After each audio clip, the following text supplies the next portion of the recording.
Hey, welcome to the Razzle Dazzle Show, a podcast where we talk about our favorite video games and all things pop culture with an emphasis on our favorites. We're your hosts, Jared, Mauro, and Chaz. Yeah. Hey, I'm one of... Hi. And welcome to Delta Series episode number 45 for the month of November. If this is your first Delta Series episode, basically the Delta Series is a series of episodes where every month my co-host slash best friends and I take the time and catch up with each other about what we've been up to the past month and what's been going on in the world of pop culture. Let us know what you think about this episode somewhere on the internet, and be sure to follow us on Instagram at Razzle Dazzle Show, on TikTok at Razzle_Dazzle_Show, and on X, formerly known as Twitter, at Raz_Daz_Pod. And with all that being said, it's Razzle Dazzle time! This month is different and special because we are about a few weeks away from the Game Awards, and we've already teased on socials that we're gonna have our own version of our Game Awards. We can't actually give anything out, but we will discuss our top picks for what our personal Game of the Years will be. But before we get there, let's catch up a little bit real quick. Then we'll get to the award show. Let's go. This month has been absolutely amazing. I went on a 17-18 workday streak, no day off. Oh my God. It was absolutely amazing. Yes, that's what I said on day 10. But other than that, I've been playing a very dangerous game, which is a game I wanted to tell you guys about. This game called Life. I paid rent, but the money is still in my bank account. Oh. I checked this morning. The rent says I paid it on the 1st, and the money is still in my bank account. Chaz, this game that you're playing, Life, I've played it a bit. I can tell you that the mods are really good at like patching things, like extremely good. This isn't a glitch. It's probably just like a visual thing, but like functionally, I don't believe that money is actually in, like that in-game currency isn't inside of your character profile. Sadly, it is. I did a little test. There's still enough to pay rent, but I did a little test, and the money came out. So the money still changes and everything, because I also had my wife send me money as another test, like, can I receive as also send out? Right. It worked. So my bank account is fully functional. I believe, no, it's not that it's not functional. I believe that if you send the exact amount, that if you were at zero, not zero minus that amount, and then you were to send that amount out, and then you were at zero completely, at some point, you would be negative, like you would wake up and it wouldn't be zero anymore. It would be negative the amount. Well, today's the 11th, and I checked it this morning. Money's wait, still there. You paid rent on the 1st? On the 1st. You see this date? Are you sure you didn't just have more than you thought you did? Oh, I checked because I was like, let me go back. So I went past the 1st. I went to like all the way to my previous paycheck. Nah, my bank account think rent has not pulled, but rent does think it's pulled. I believe the second this episode comes out, the millisecond this episode gets posted, that's over. The mods control everything. Well, enjoy being a gajillionaire for the next I'm not week. touching it. It's a temptation that it's there, and then like you can potentially use it, but since you don't know that it's already been taken, you're not gonna do it because I'm actually allergic to money, so just having it in my bank account. I need to spend it. I need to spend it. I need to get it out as far away from me as possible. Idea the urges to go and spend it on anything like Christmas gifts, because I need to That's catch real. up. Oh, It's that time now. Oh, it's that time. And I'm like, I gotta pay a bill early or something. I don't know. I could put extra money on the credit cards. I'm just, and then I just like, no, don't do that, because then you're gonna wake up. The check is gonna bounce. Rent's gonna look at me, charge me a late fee, even though it's 11 days later. Yep. And my life is just gonna be hell, or I'm being so far in the negatives, it will physically hurt to look at. Yeah. That does happen on the eyes. Alright. But that's all that's happened for me in the last month. Mauro, catch me up, because you don't respond often in the chat either, because we both suck. Hey, well, the reason I haven't is actually the reason that this month has been so great for me, as opposed to months that haven't been as great. I'm moving, right? A lot of adult things are happening. Took out a loan, my first ever loan for school. Nothing like important, like a house or like video games or pizza. You know, I would take out a loan for pizza. Hey, school is important. But yeah, unfortunately, the one time it came up, it was for school related purposes. I'm almost there.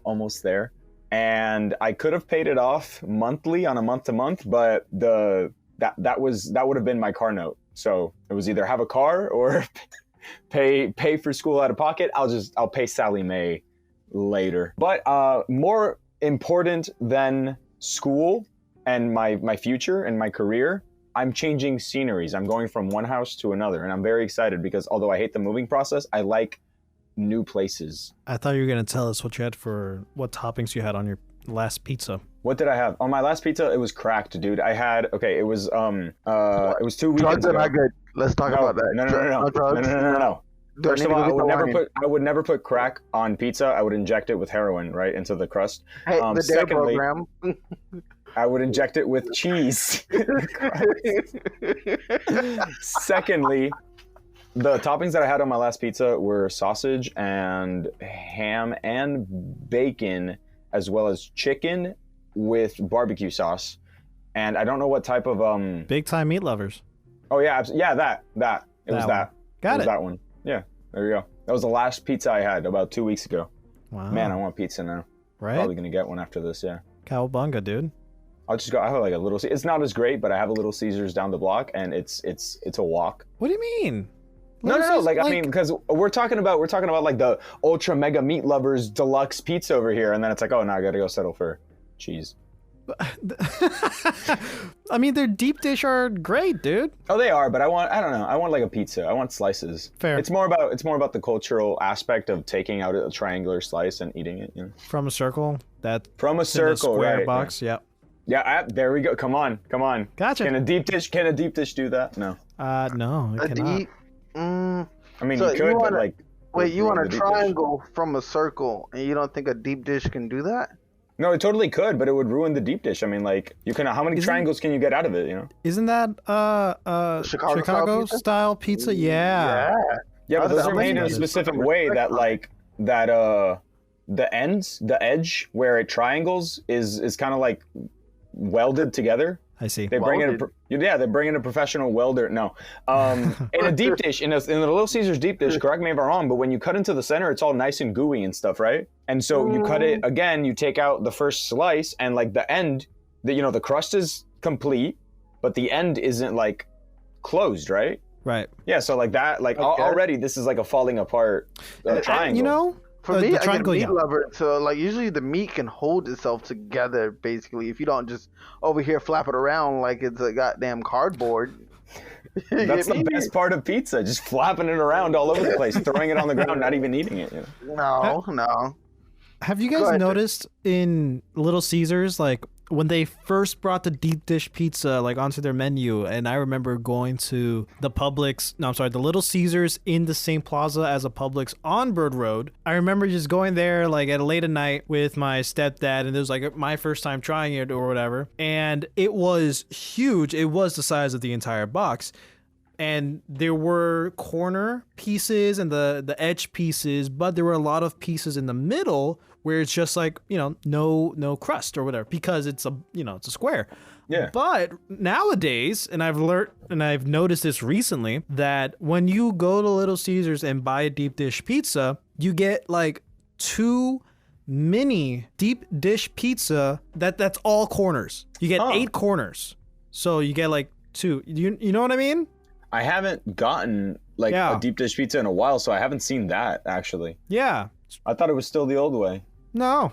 It's just interesting. Just an interesting thing that I've noticed throughout the years that I think is pretty smart, because who doesn't like a corner piece? Same thing with brownies, like who doesn't love the corner piece? I don't like corner pieces of brownies. What? Okay, well, Chaz is an enigma, but Chaz also don't eat sweets. So okay, so you have no opinion ever when it comes to sweets. You can talk about stay in the deep dish section. We're talking about brownies now. Okay. You can opine. You can talk about brownies. Just know that you're going to be wrong because you objectively.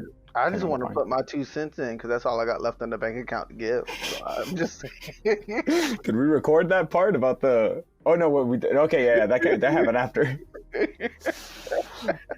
I want the lore to be out there. I mean, go ahead. What's your 2 cents on why corner pieces are bad and you hate things that are fun? Oh, no, I was literally just gaslighting you. I like corner pieces. Like, even when it comes to, like, even, like, mac and cheese, for example, when they bake it. Ooh. And everybody's like, let me get the part where the cheese is hard. And I'm like, well, F you. Give me that corner over there that's a little too dark. Because let me tell you how that mac and cheese corner right there is going to be the best part of this. There was no lie in what you said. All of that was factually correct, and you can fact check that on Snopes.com. However, I do have to say that whether it be mac and cheese, deep dish, or brownies, yes, everybody loves the corner pieces, but the reason they stand out so much is because there's also like a gooey one in the middle to kind of make you appreciate it. If life was all corner pieces, they wouldn't be special. You're right. Give me a second. I got it. I wasn't ready for that. You just caught me off guard. That's a new analogy. I think I gotta write it down somewhere. I think I was just genuinely saying that if it was all corner pieces all the time, they wouldn't be special. It wasn't supposed to be an analogy, but you know what I mean. I go to work tomorrow. I'm gonna look at all my fellow sailors and be like, You are all corner pieces to my stomach. In my heart, each and every one of you in this platoon is a corner piece. That does not sound like Chaz. Chaz, what would you actually say? Each and every one of you are like the middle side pieces in brownies in a deep dish pizza that nobody wants because there's no correct way to hold you without getting your entire hand and fingers all up in the cheese and the sauce. I'm okay. I don't want to be in their cheese. I thought we were still talking about brownies. This corner piece conversation is getting too political for me, man. I'm just here to have fun. But I'll actually say to them, let me tell you how terrible second class that I am. People ask me questions and I shrug a shoulder. Like, life is so simple to me. Jared, even if you know the answer, you just, I don't know. I just shrug. And I like to watch the world fall apart, and then I'll go fix it. I don't know how to fix it. Go ask that guy. Leaves, and then Chaz ends up fixing it. They come back like, "Hey, is this broken?" I don't know. Never. Since when? First time I wanted it to be broken so I can show him how to fix it, but you just went ahead and fixed. What if you're not around? Tough shit. I don't know. I don't know. Anything else with you, Mauro? No, that's it. Well, I mean, like it's. I'm also going to get a deep dish after this. Cool. That's part of this month. So. Oh God, I got rent money that I can use on that. I promise I'll play this game. We'll push you past. We'll push you past. I don't think that's the one thing. Like definitely spend it on something if you're going to ruin your life, but not a deep dish. Not from Little Caesars, at Definitely, least. Not a yeah. deep dish from Little Caesars. Get a better quality deep dish somewhere But else. starting next episode, we'll be like, hey, guess who's like in the negatives? Because I got a deep dish. He took your words to heart. He did get a deep dish. He flew to New York, first class, got a deep dish, and then flew back and ate it on the flight. It's crazy how I get a Chicago deep dish pizza from New York. I was about to say, like, New York isn't the place for deep dish. New York is the place for good pizza, I agree, but deep dish specifically. Yeah, but wouldn't it be so hilarious to get, like, fly to New York to get the Chicago-style pizza? Yeah, I mean, deep dish. Sorry. Yep. All right, Jared, what about you? What's been going on for you for the last month? The biggest thing, and not to like bring the energy down at all, but this month, November 10th, marked 2 years since Kevin Conroy passed away. And this entire month, I've been playing Batman Arkham Knight again, but it's like my first time on my PC. I just got a PC, right? And I decided, other than Bo Path of the Teal Lotus, the only other game that I'm going to have on my PC immediately is Arkham Knight. I've always told myself, if I ever get a PC, I'm going to get Arkham Knight and learn how to mod in the animated series skins and even for the Batmobile to get that in. Because when I saw that mod online, I was like, holy shit, that looks cool. And I did. I got the PC for work reasons, you know, so I can actually edit stuff better and more efficiently. But this is an added bonus. So just today, November 11th, I 240%ed again Arkham Knight. So this is my second time doing this. I did it on my PS5 the first time around. Did it all again. I got all stars for the AR challenges and stuff. So like I did just about everything short of getting all the achievements, and that's like a whole nother beast, and I don't want to do that. But I wanted to do something, you know, in memory for Kevin, you know, maybe not like post it or you know, flaunt it around all that much online or whatever, but like, you know, just for me, right? You know, just something for me to do for myself, for Kevin. So that's been the majority of my month, and it's been a great time. It's been a lot of fun because every time I loaded up the game, I would switch my skins. Like I would go Chaz, then the new Batman Adventures, then the Justice League Unlimited version of his suits. Then I got a Batman Beyond one. You know, like I would rotate through these skins every time I load up the game. For Nightwing, I had the Daredevil mod skin or whatever, which was really fun, actually. So, like, yeah, even though I've played Arkham Knight 4 times, the mods helped playing all of it again. So I'm really happy with it. That's beautiful. That I can't think of a better way to honor Kevin Conroy's memory than to actually not only feel like Batman by playing the games, but feel like Batman by beating yourself up and torturing yourself and just going through this alone. By the way, it's very thematic that you didn't post about it or talk about it on any of the socials or whatever, because nobody, you know, aside from the Justice League, nobody acknowledges the sacrifices that Bruce Wayne the human has to go through as Batman. That's really cool, dude. Now I understand why you were sending those because you sent like 2 screenshots of the mods to the chat. That was pretty cool. I didn't know that's why you were doing it. And this is me learning that like you got it specifically to mod the out of it. Yeah, man, because you know I wanted to have some extra fun with it, but I had a blast playing through it, and it's been a great time. Another thing I just want to mention, you know, in terms of like the month for the show, the first 2 weeks of November, Assassin's Creed 1 through 4, like it's one of the very few times where on this show we do like an episode right after the other that's related, that correlates, you know, that's within the same series. So like that was just really fun that Mauro and I really got to deep dive into the first 4 Assassin's Creed games, and you know, it's been a blast to was that the first time ever that happens on the show? Ever? I am not sure, but like okay, yeah, all right. It rarely happens. Maybe somebody might need to fact check on me. I might fact check myself later and like tell you, but like it could be one of the first times where like no, like this was I understand what you mean, not just like 2 topics that have to do, because I mean if that's the situation, then like the guest episodes, you know, like those, you know, those happen all the time. But yeah, it's a series of games. We were only doing 1 through 4, and then like we did 1, 2, 3, and then we released 4. I'm glad that 4 got its own episode, but you know. Yeah. So I think in that specific order of like sequels, like talking about the first initial game, then sequels like right after the other, releasing those episodes, this might be the first time in Razzle Dazzle history. So I know, and it was really for anticipation of Assassin's Creed Shadows that was supposed to come out this month, but didn't. It got delayed until next year.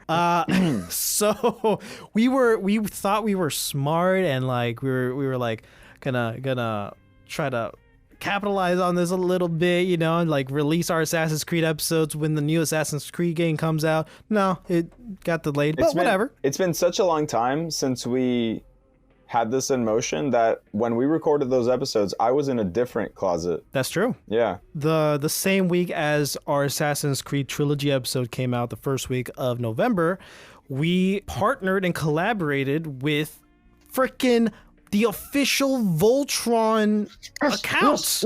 Wait, listeners, say that again. Say all of that again, because it warrants 2 sayings. We have collaborated with the official Voltron accounts, like The social media account manager, his name is Ryan Costello.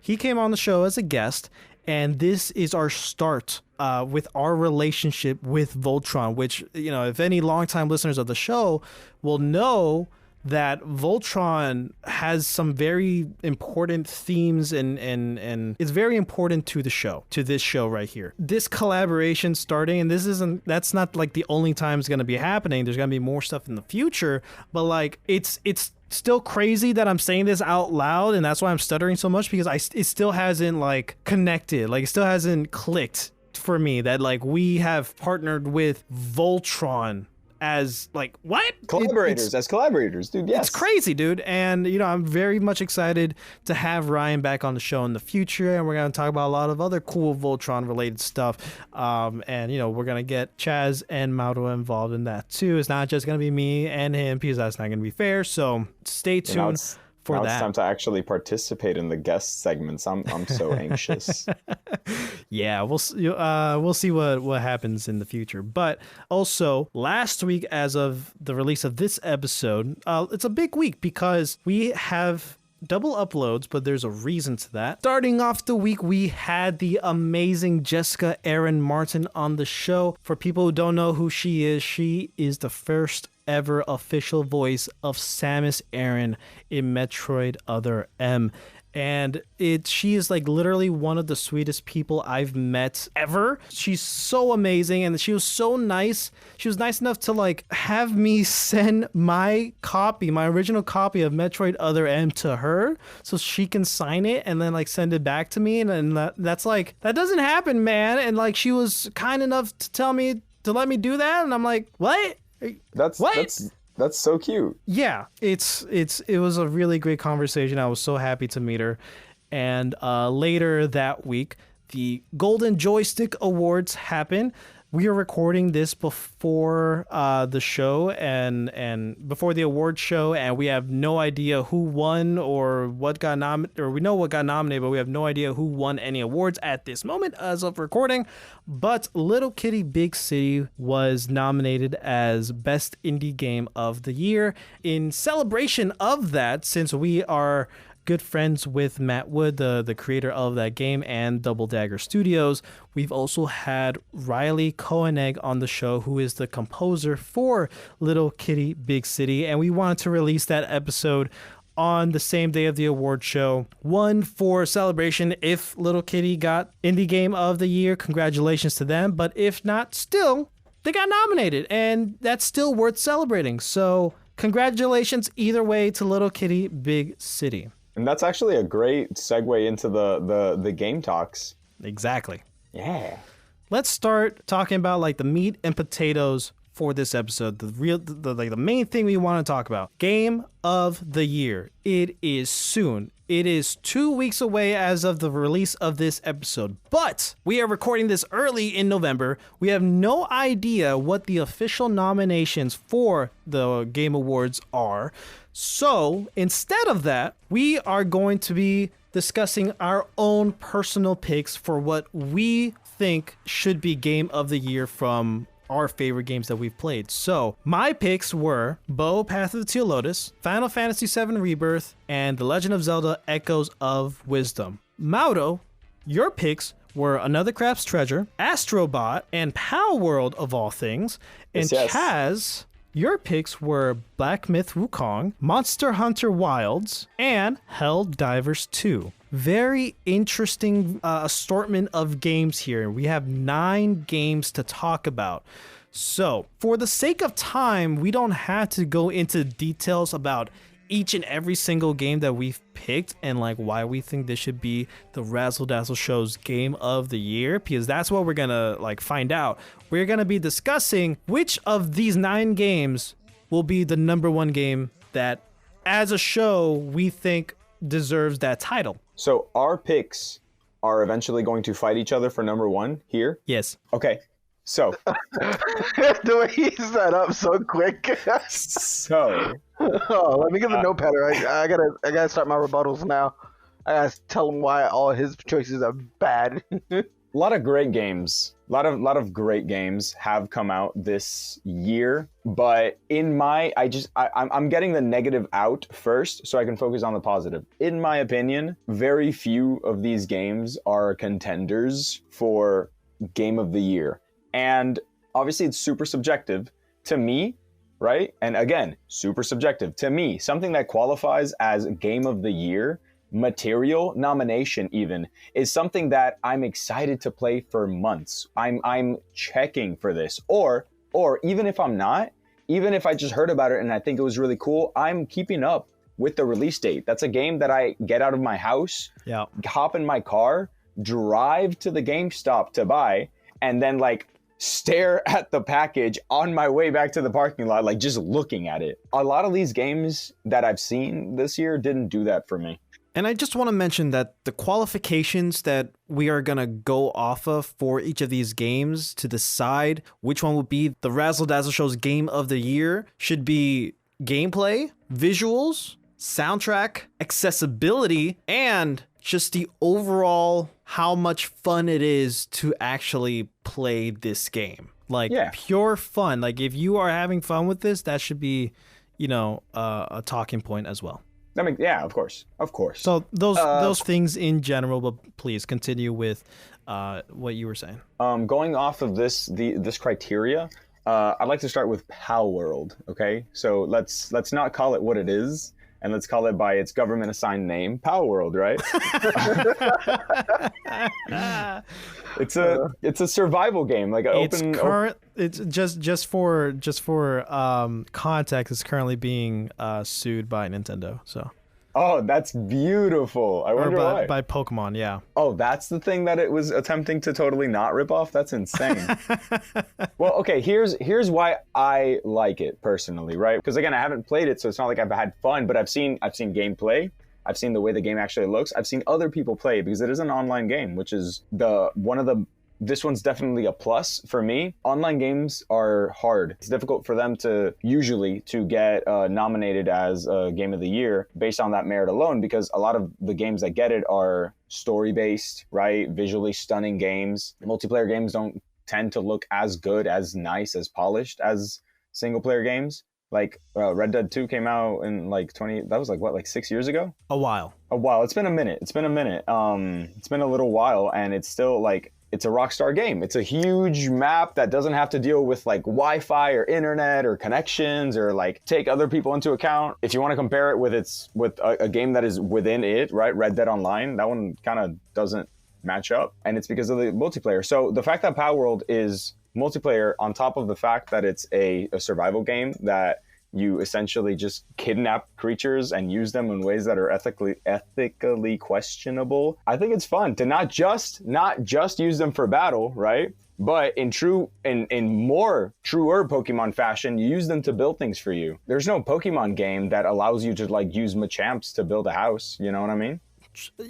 Part of a video game mechanic? No, but like they are known construction workers. Yeah, there are known construction workers. You see them. You walk into town and you see like a Machamp walking back and forth, holding the same piece of plywood, always, all the time, forever.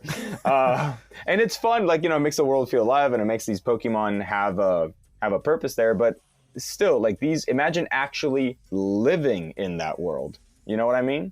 Right. Like, you're there, and you can actually, not everybody's a Pokemon trainer, right? Some people just like building houses. Yeah. Yeah, so and if you can have animals that you kidnapped to do it for you, then that's fun. I'm being facetious. It's a very lighthearted game. It's fun. It's like it takes those realistic survival aspects that games like Into the Dark. You know that game where you're like a lumberjack stuck in the woods and you have to like drink water and eat food and build shelter and stuff. Oh. The Long Dark, I think. Yeah, The Long Dark. Yeah, yeah, I'm familiar. I don't even know why I thought of that one. I could have just said Ark. Ark survival. Yeah. Honestly, Ark survival.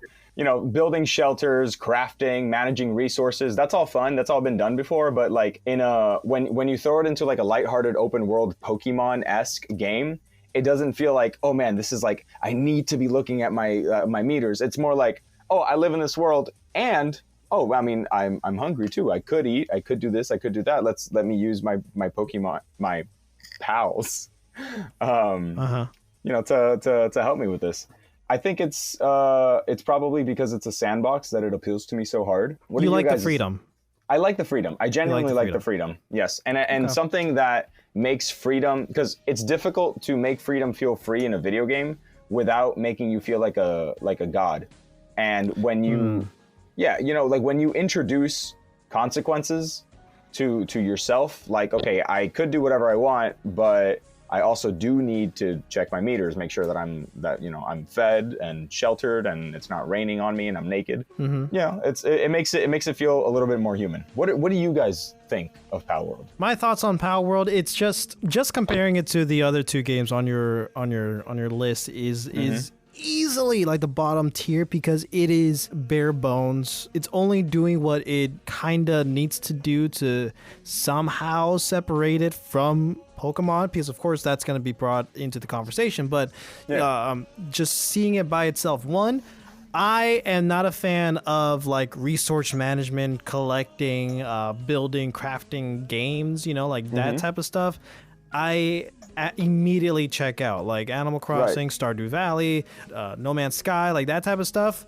Yeah, I'm out. I don't see any joy in that, and I'm just not gonna pick it up or play it. From what I do know about Power World, I don't think that is there like a Pokemon League type of equivalent that like you're gonna be the very best like no one ever was, or is it just like catch them all, make them do stuff? Like, I don't know what like the ultimate goal is for that game. Because it's an open world sandbox with multiplayer, mind you, you could create your own. You could create your own little league. I agree with you. That's also a big turnoff for me. Oh, you don't like that it's multiplayer? It's not the multiplayer aspect. It's just like it's so open that like what's the point? Oh, like like it's too much. Like they drop you into a sandbox and without any objectives, and you don't know what to do, and that's not like, fun for you. Okay, like, fair. Early day Minecraft when we don't know about an Ender Dragon, then like what the hell am I doing? No, I agree. I think that the survival aspects, like the resource management stuff, is not enough to get me into a game, but it becomes increasingly more fun if you just jump into it with friends. Because I don't know how you guys play video games. Whenever I start a Minecraft world and with people, right? And I'm like, we're going to fight the Ender Dragon. That never happens. We just around. So if I'm going to have, again, for me personally, if I'm going to have a game where it has objectives that I could go off and do with friends at my leisure, or it doesn't, but it has just enough so that I kind of don't need those objectives to have fun, I don't mind resource managing. I actually find it enjoyable when it's with other people. You build a little beach base and go from there. But like that's gonna be fun for like a few gaming sessions, and then everybody's gonna get tired of it eventually. Like that's true. I cannot see Power World being equally as entertainable or as entertaining in like a few months after you start playing, and after like you get familiar with the game, you're like, oh, okay, cool, yeah, it's fun. I'm just gonna drop it and play something else.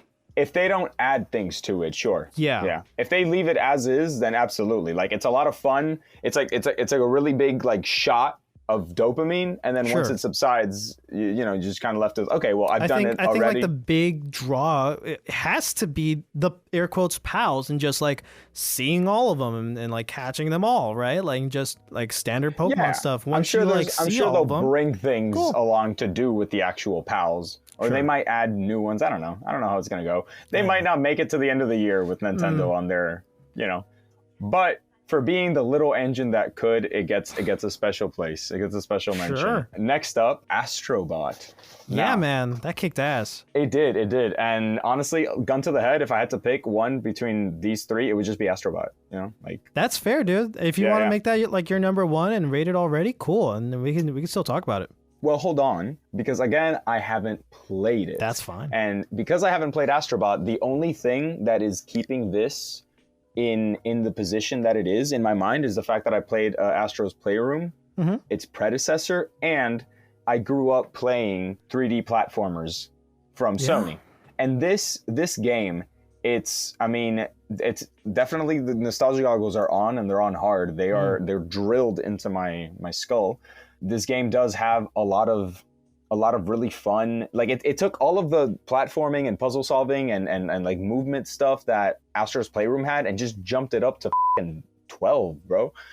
And on top of that, it has all of the nice little Sony Easter eggs from all of the previous games. I mean, that's fun. What other like games these days, they come out and a lot of them are innovative, a lot of them are more of the same, but I don't see a lot of people going back. When it's more of the same, it's more of the same things that have been released in the past couple of years.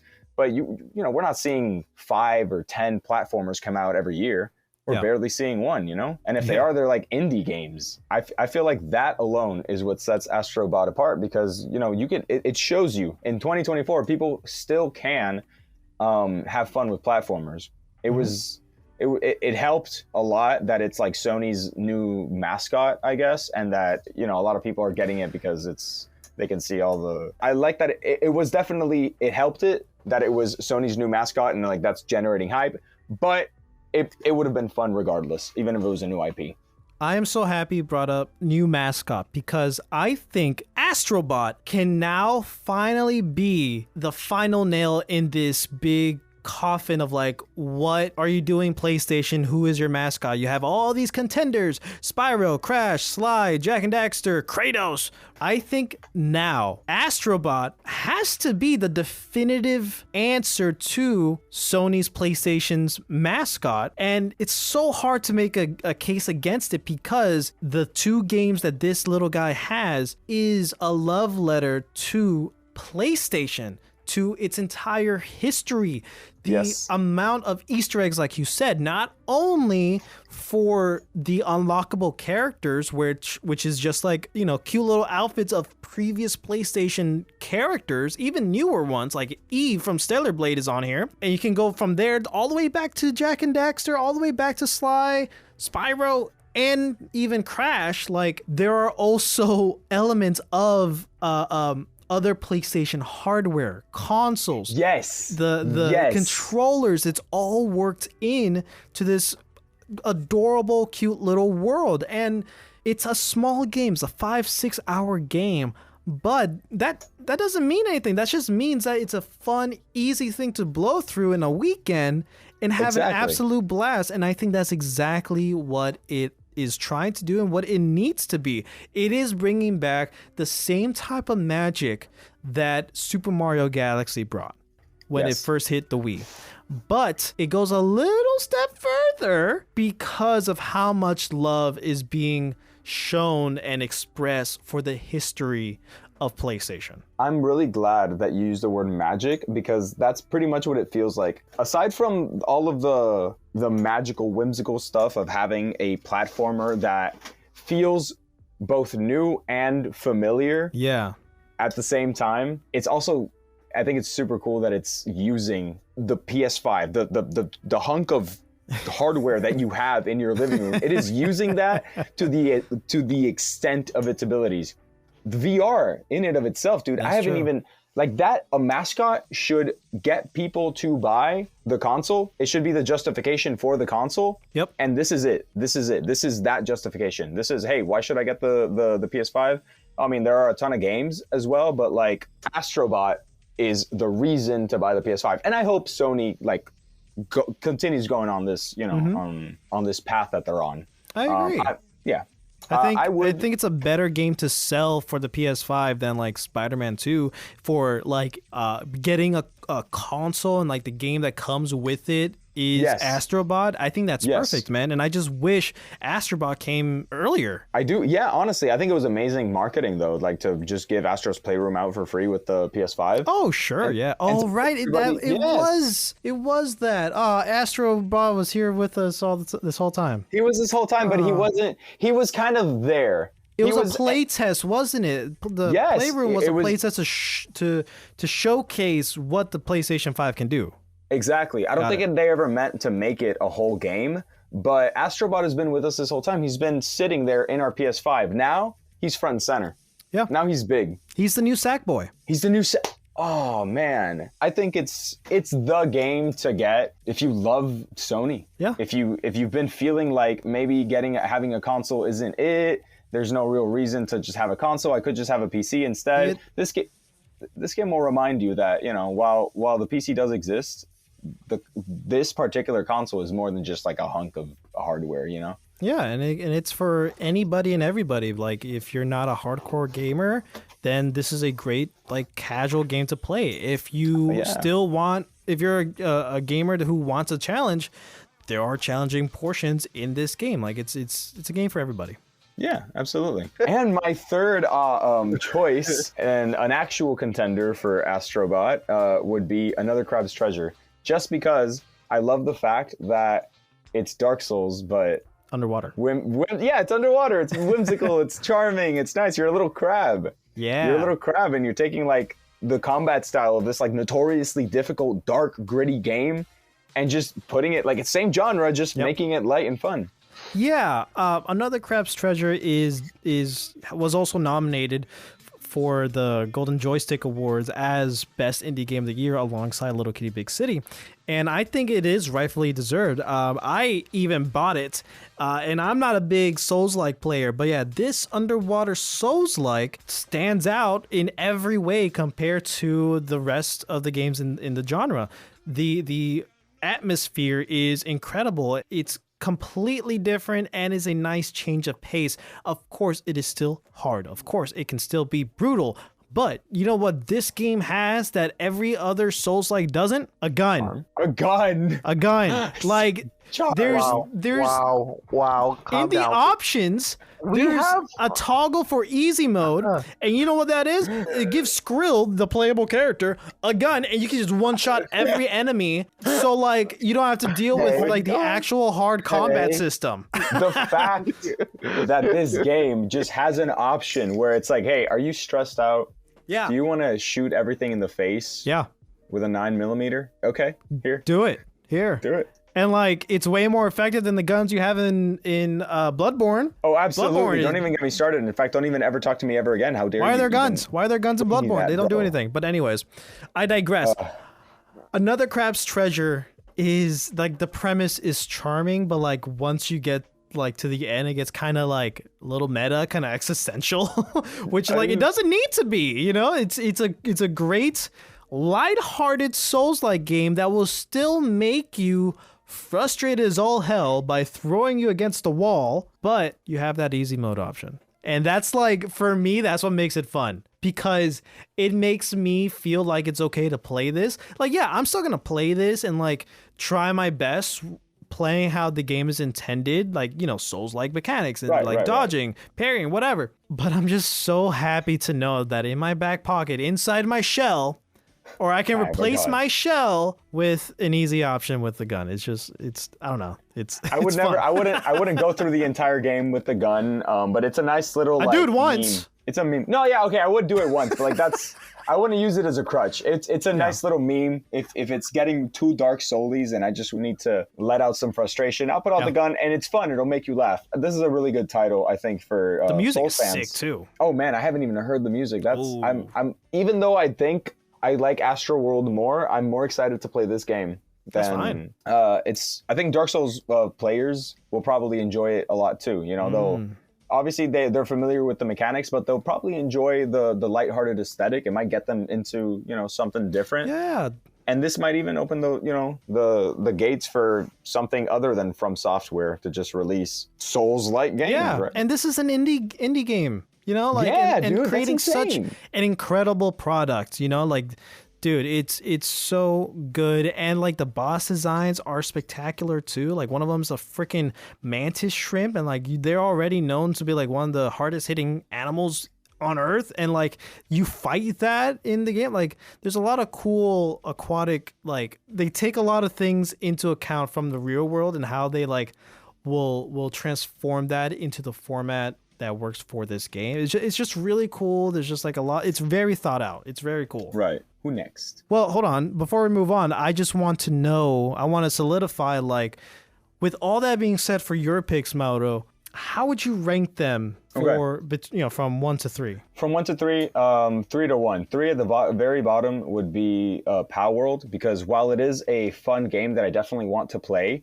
I believe that in order to be Game of the Year, you need not just replayability, but constant, like a steady dopamine rush when you play the game. Not just like a quick burst in the beginning and then you get rid of it. Because that quick burst is fun, which is why I want to play the game.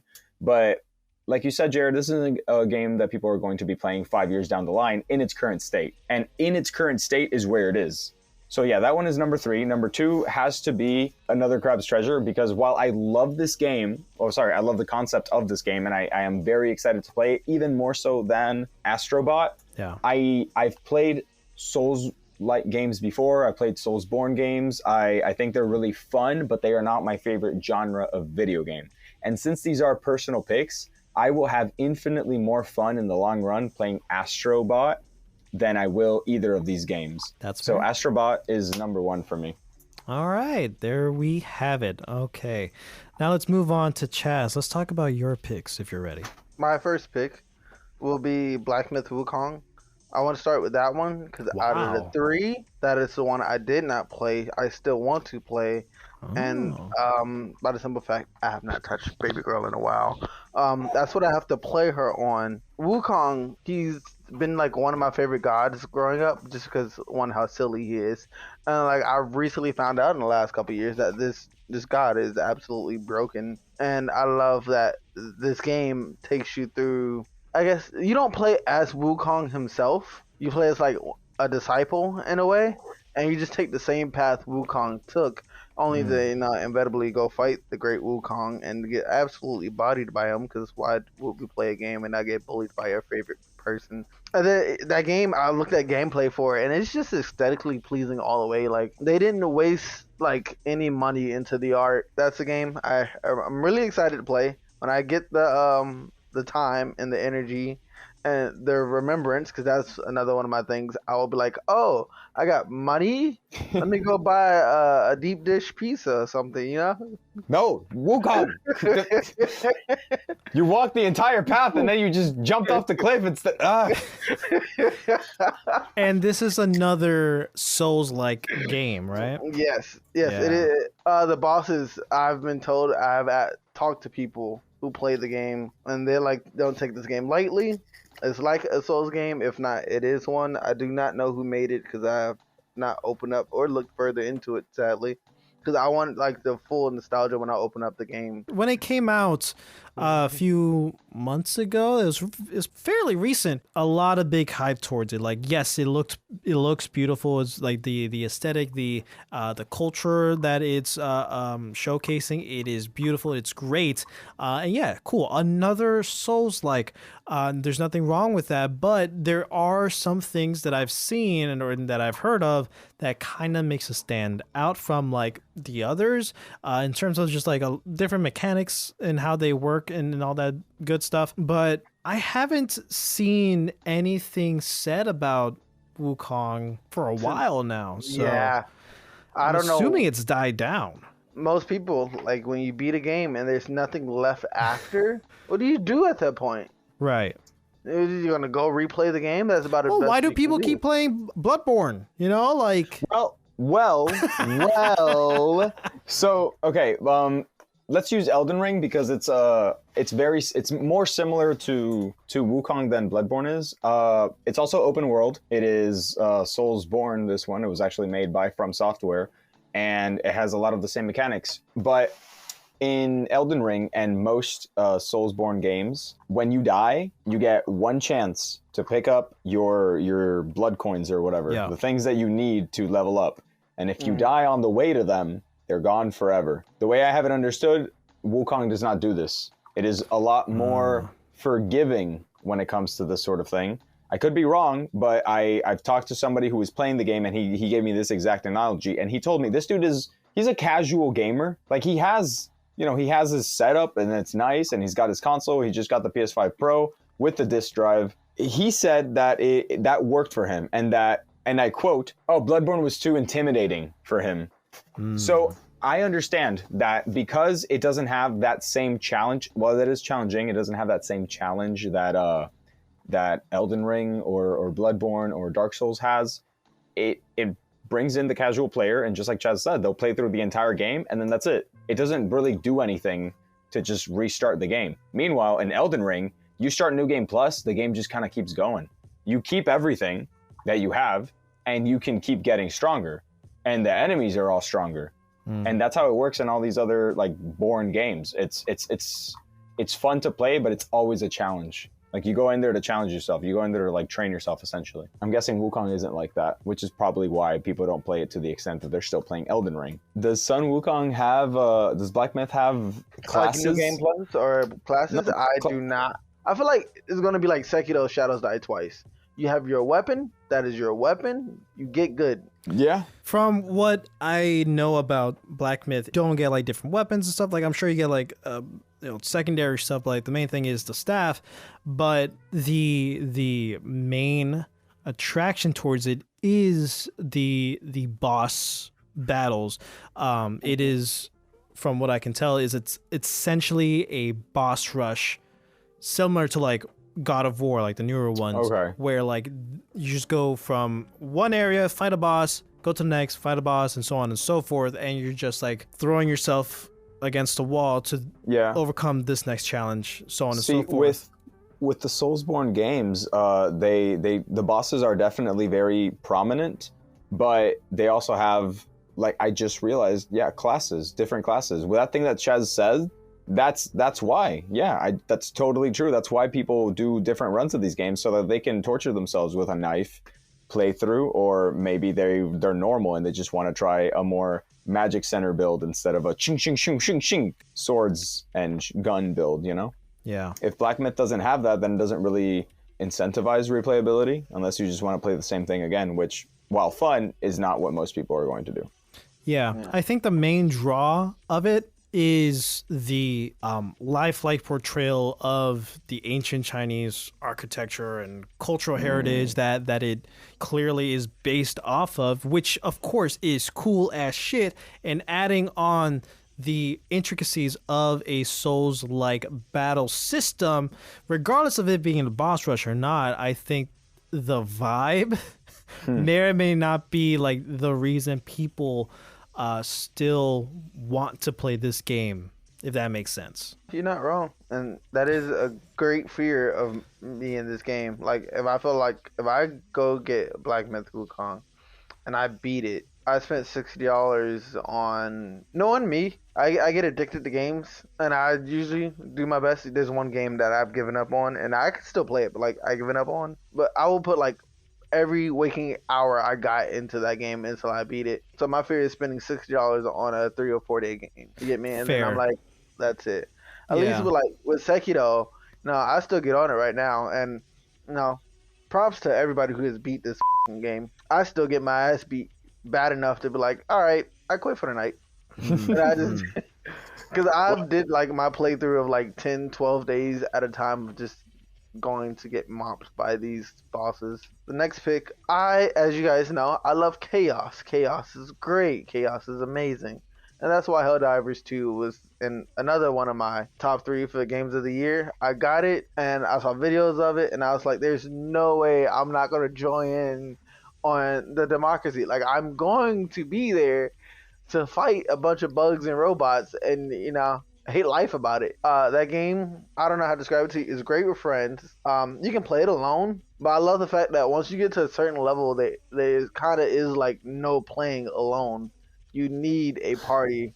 There's too much in the world happening for you to like try to get the objectives completed and try to like take out the bugs or the robots. They do have names. I'm not gonna go through it because I don't remember. I played it like 6 months ago. But like that was like my favorite thing is like obviously they start you off easy. You handle your little small bugs left and right.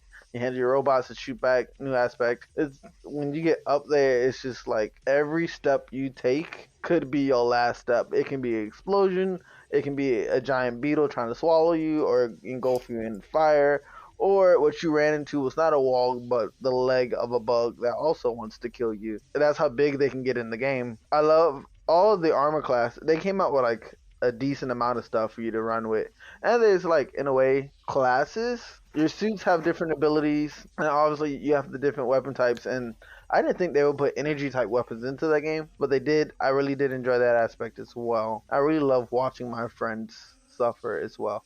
I would sit on top of a hill or something as my friends scream for their life, and I could napalm an entire area to save you, but watching you run for your life is also amazing, and I love that the game doesn't punish me for that. It sounds very fun. I because this is a competition between the three of us, I do have to mention that it's interesting that both of these games are games that kind of fell off a little bit after they came out, you know. Yes. That's what my number one game, this last one I'll be mentioning, that's my number one game, does not fall off. People still play it till this day. Let me not say that game directly, but like, you know, the previous game, the one we got before, people still play a lot. Which that would be Monster Hunter. Obviously, there's multiple Monster Hunters that had them on the PlayStation, the PSP, the Nintendo, the Xbox, and the Switch that came out.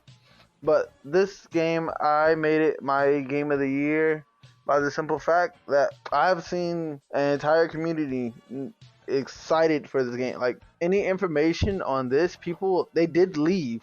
Like, how to describe it to you? I follow their Twitter, right? And Monster Hunter would be like, oh, this is a monster we're putting into a game. And then before I know it, the lobby sessions in Monster Hunter would go right back up. Everybody who left me for Power World would end up right back, because it's like home, I guess, in the aspect of games. And so when this Monster Hunter Wilds came out, the lobbies were full. And I'm surprised the servers even made it, because they increased the lobby size from 12 to 100. There's 100 players wait, what? per lobby. From 12 to 100? Why such a big jump? They also made it cross-platform. This is our first cross-platform Monster Hunter. But like, even if so, we like go 12 to 100. Like you said, that is insane for it to be per lobby, and that's how much people they expected and received on these 4 days that this game was out. And my social media has been nothing but that. On Instagram, TikTok, it's just been exploding everywhere, and everybody who played the game loved it. I don't know how to describe it to you. Iceborne was so amazing. It was like perfect, top tier. People love it more than Iceborne, and all we got was 4 monsters in the beta. I can't even explain to you the excitement we have coming. It comes out February 18th, I believe. I'm pretty sure the servers will crash that day. Everybody I know has also pre-ordered this game as well. And nobody pre-ordered the basic bundle edition. Everybody pre-ordered the exclusives, because we want, obviously you want the pre-order bonuses of that. But like, nobody wants to sit there and wait till like to see if we're struggling on payday to play this game. We want the game to come out, and we're just playing it with everybody else instantly. So, you know, it's not an easy game. It's not meant. I tell people it's not meant for the weak, because these hunts are not like, oh, I'm gonna go swing at it for 5 minutes and it dies. And it's not like a regular game where it has like a boss's health somewhere lined up for you. No, you're just swinging until it falls over. It takes like a different type of dexterity to get through a game like this of getting bullied. And you don't see know the how health bar? There's no health bar. What? So that's like, so cool. So you're swinging at it, and the monster will show signs of like exhaustion, or like, you know, it's dying when it limps off somewhere. That is the major key. But it'll show scars, exhaustions. The only thing I can tell you that I say that goes against like your whole, the multiplayer aspect is what ruins games. To me, the multiplayer aspect is what makes this game better. It's like, without the multiplayer, the game it generally sucks, and it gets, how to describe, more taxing when you're fighting alone, because these hunts are like 30 to 45 minutes depending on your skill. Yeah, I'm really glad you brought that up. It's something that I want to piggyback off. It's very interesting how these next two picks, Helldivers 2 and Monster Hunter Wilds, yes, they are multiplayer, but to fully enjoy both of them, you need a party. Great, that's settled. But with Helldivers 2, when that came out, that was like the biggest thing that anybody who could play this was playing. Anybody who had friends were definitely playing this thing. Like, but what's cool about Helldivers 2 is that it is a collective experience, that whatever like one squad of people is doing on one side of the map is actually affecting everybody else, and like everybody is doing something to achieve a unified goal because, for democracy or whatever, which is really cool. And in video games, I don't know a lot of games that can go up to that scale where everybody playing is playing for the exact same thing at the exact same time all the time, every day, and there are constant live updates to what's going on. Things are changing in the game constantly, and things can happen even if you're not playing and you still get rewarded, because like if other players while you're at work like accomplish a goal, you log in, you get the awards because you're all part of the same team. That's cool. But if more and more people start playing the game less and less, then it falters. And it's not going to be as enjoyable because of that reward system, because I'm sure eventually you might develop a dependency on so much other people. And like, that's part of the game, sure. But also, like with a lot of other games that have come out earlier this year, I have not been hearing a lot of cool things happening from the Helldivers community and like what's going on. But again, I don't follow it closely, but it's not as big, or there's not as much hype for that. On the other hand, a lot of the things I just mentioned for Helldivers can be said and applied to Monster Hunter Wilds. Like you said, Chaz, it's better to have a party to deal with a monster, which makes sense because it's a giant monster. No shit, right? You got to work together as a team to do this. And I'm sure like there's a limited party, right? Like a 4, they can tackle 4. One thing at a time, right? Cool. Like Pokemon does that too, where, the team of 4 can do a terror raid or whatever the hell. Like, it doesn't matter. You still have the ability to achieve those goals even by yourself. But again, you have to be over leveled, or, you got to be like good, right? But Monster Hunter has something these other games don't, is legacy. People have been playing Monster Hunter for years, and that's why there's such a huge fan base that is very unlikely to falter over the next few months. Like you said, it is just in beta, even though like it's not the full game, but we're still gonna count it for like this game of the year discussion. It's fine. But because it's still in beta that released this year, and there's already such a big community around it, there's such a big player base, just before the full like official whatever release in February, that's incredible. And I know for a fact that's not going to die off within the next few months, until we get to February, and even so forth. If people are still playing the Monster Hunter World, I think was the last game, then there's no question about that. People are definitely still playing Monster Hunter World. I believe that the same strengths, I mean, a lot of what you said, Jared, I concur with. Many of the strengths that both these games have are also their weaknesses, specifically Helldivers 2, because of the same thing you said. It has no legacy. It is a fun game that came out and the hype was really big, but because it's so dependent on there being people on it all the time, like what if you don't? What if you just want to play a game on your own without anybody else, without relying or coordinating with other people? That's not the game for you. Or if you're okay with that, not looking forward to it, but just kind of okay with that fact, you log into the game, it's a slow week, a lot of people aren't there, you're not going to have as much fun. That hurts it. That I definitely see Monster Hunter having. Well, it would have had that same problem if it didn't cheat by having existed beforehand. The reason I say that, Chaz, is because you have been singing this game's praises since you mentioned it, and even you said if there weren't any people on, or if you didn't have anybody to play it with, it would be boring. I love multiplayer games that can have it both ways. You can play it on your own and have just as much fun as when your friends join the game. If your friend's leaving suddenly makes the game not fun. I think for the case of Monster Hunter, it's not that it makes it less fun, it makes it more challenging. Right, yeah, he said taxing. He said it was more taxing to play it. And that turns me away from a game, because I feel like it's made specifically so that if you don't have somebody to play it with, you have to go out of your way to either find somebody, or you have to play it a lot more and not in a fun way. In a grindy way. Yeah, he's not wrong on that one. That is not an argument I can fight. Fair enough. But Chaz, you already said that Monster Hunter Wilds is your number one pick. Yes. What were the other two? The other two was Helldivers 2 and Black Myth Wukong. Black Myth Wukong will be number 2 for me. Souls game. Yeah, fair enough. Enough said. Do I need to say more? But you guys know what I mean? Like, like, don't get me wrong. I love chaos and all, but like, you know, they gave us a broken god who immortal past the point of immortality. Why would I not want to know the story of him? And then like you said, the aesthetic is there. You do have like different armors aesthetics, and different weapons aesthetics, but like also like I don't know if you guys seen the gameplay for it, but like watching him fight is also very pleasing. Like it looks very nice in the eyes. So I'm just hoping that when I get the game, playing it will be just as fun. Like just as nice. Yeah, it like you also said about Helldivers, it fell off. I want to know why. Like if there is like a new game plus a method to it, then I want to know why isn't new game working. You get me?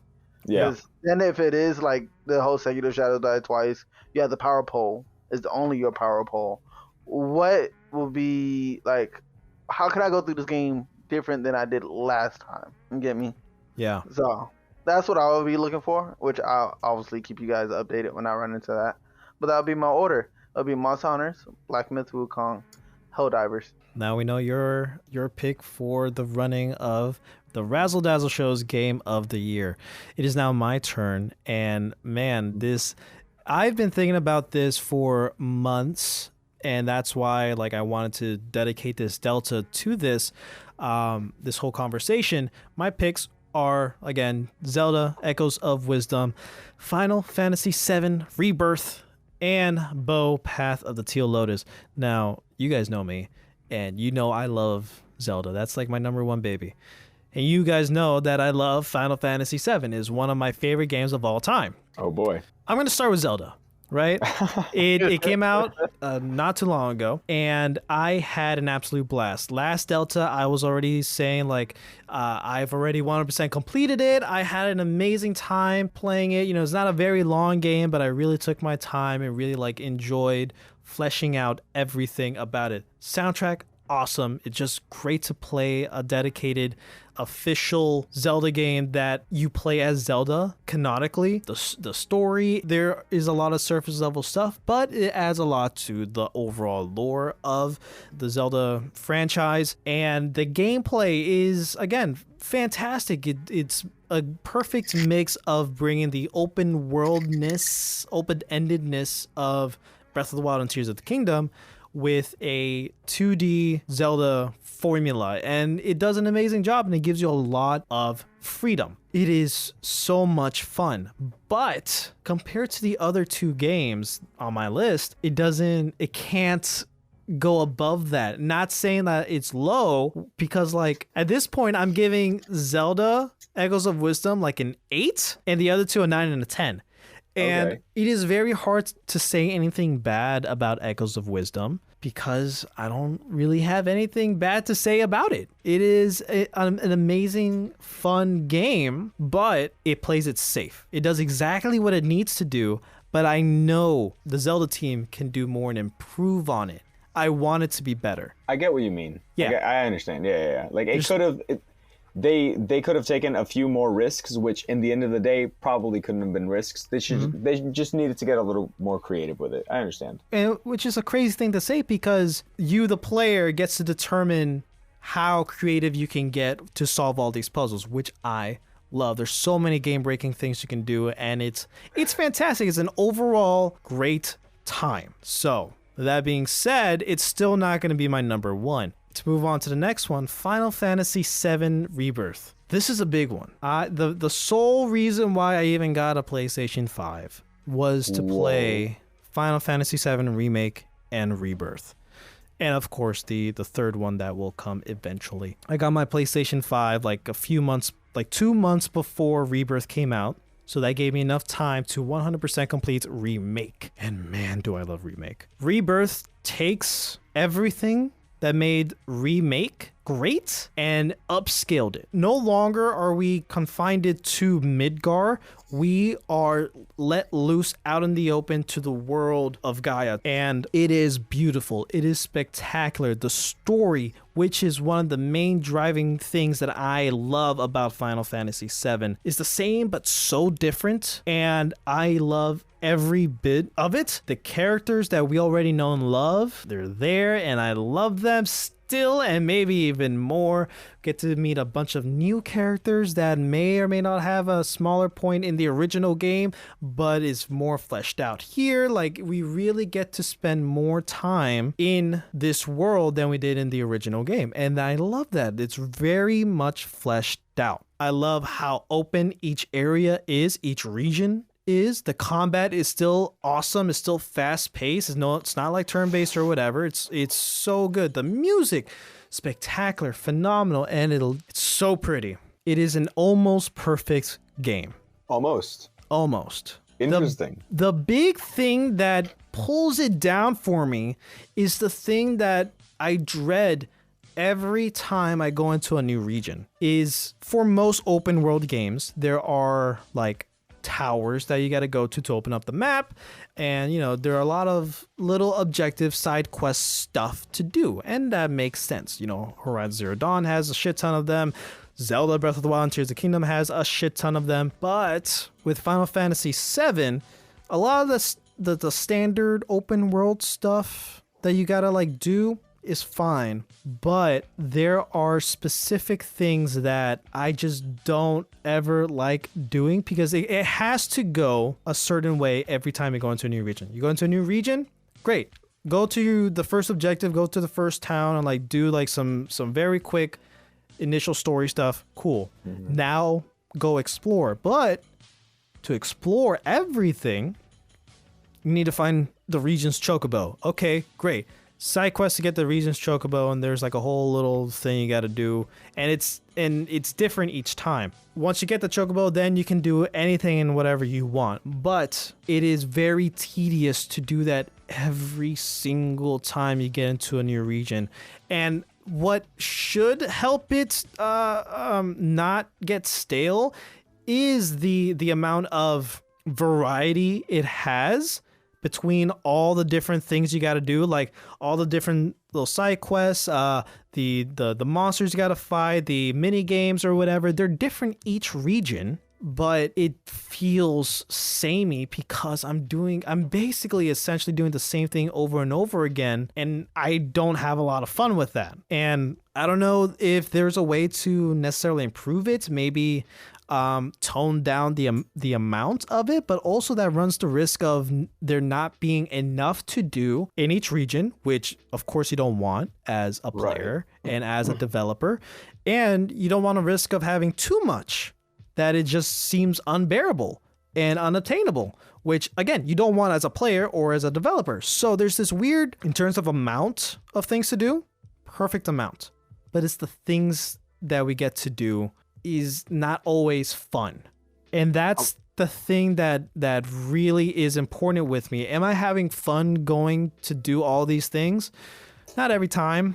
No, like I said, it's tedious for the most part, and that's what sucks. And that's just a small minor part of it, but a big draw to this game is that you get to explore this open world or these open regions. And at this point, like after the initial, like when I get to a new region, after I do the initial story stuff and I'm open to do like all that other stuff, of course I'm going to be compelled to do it all immediately as soon as I can, to then just sink back into the story for like another few hours and like do nothing else but that, which is what I love and what I'm here for.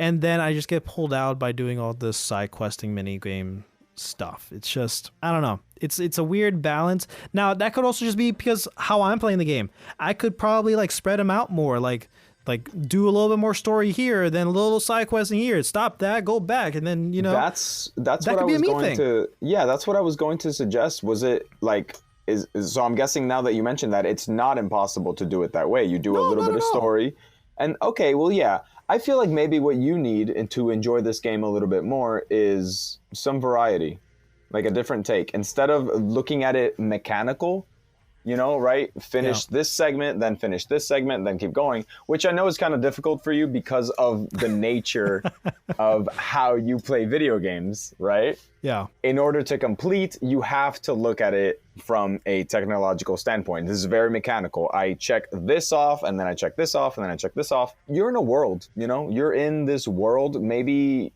like do it in a way that feels organic. Don't skip over the side quests because you're going from main story point A to main story point B. If there's a side quest or a collectible or something in the middle of that, then go ahead and do it. Maybe go out of your way to do it and then come back. Take a break so that by the time that you're done with the main story in a region, what you could do, and I'm not just talking about to you, I'm talking to anybody who may be listening, what you're doing at this point is just cleaning up. You know, you're doing cleanup work because you already collected a bunch of side of activities and you did some quests and you did all this stuff. So it doesn't seem like such a daunting task, because at this point, it kind of seems like if I was playing it this way, by the time I'm at the end of like the story section for region 4 or something, I'm dreading finishing it, because now it's like, okay, before I go to the next place, I have to check all of this off. It's most likely a me thing, but it's because of how I played it. That's just my experience. And again, not a knock to the game at all. Right. But that's just my experience. So that's just because I have that bad taste in my mouth. I don't feel like putting it up there. Now, of course, I'm still doing New Game Plus. You know, I'm going back through the entire game hard mode because that's part of the achievements. And I don't have to worry about that. So I can just do story, you know? Okay, and I'm loving it, of course, because I love the story. To move on, next up is Bow Path of the Teal Lotus. Again, I just want to state and iterate that my opinions for this game are mine and mine alone. Hashtag not an ad. We are good friends with the developers over at Squid Shock Studios. Chris Stair, Trevor, Moe Camargo, Alex. They're all great, amazing people, and they've made such an amazing game. So with this game, this is a 2D, 2.5D Metroidvania, hand-drawn completely. Ooh. Very yokai Japanese. It's Okami mixed with Hollow Knight.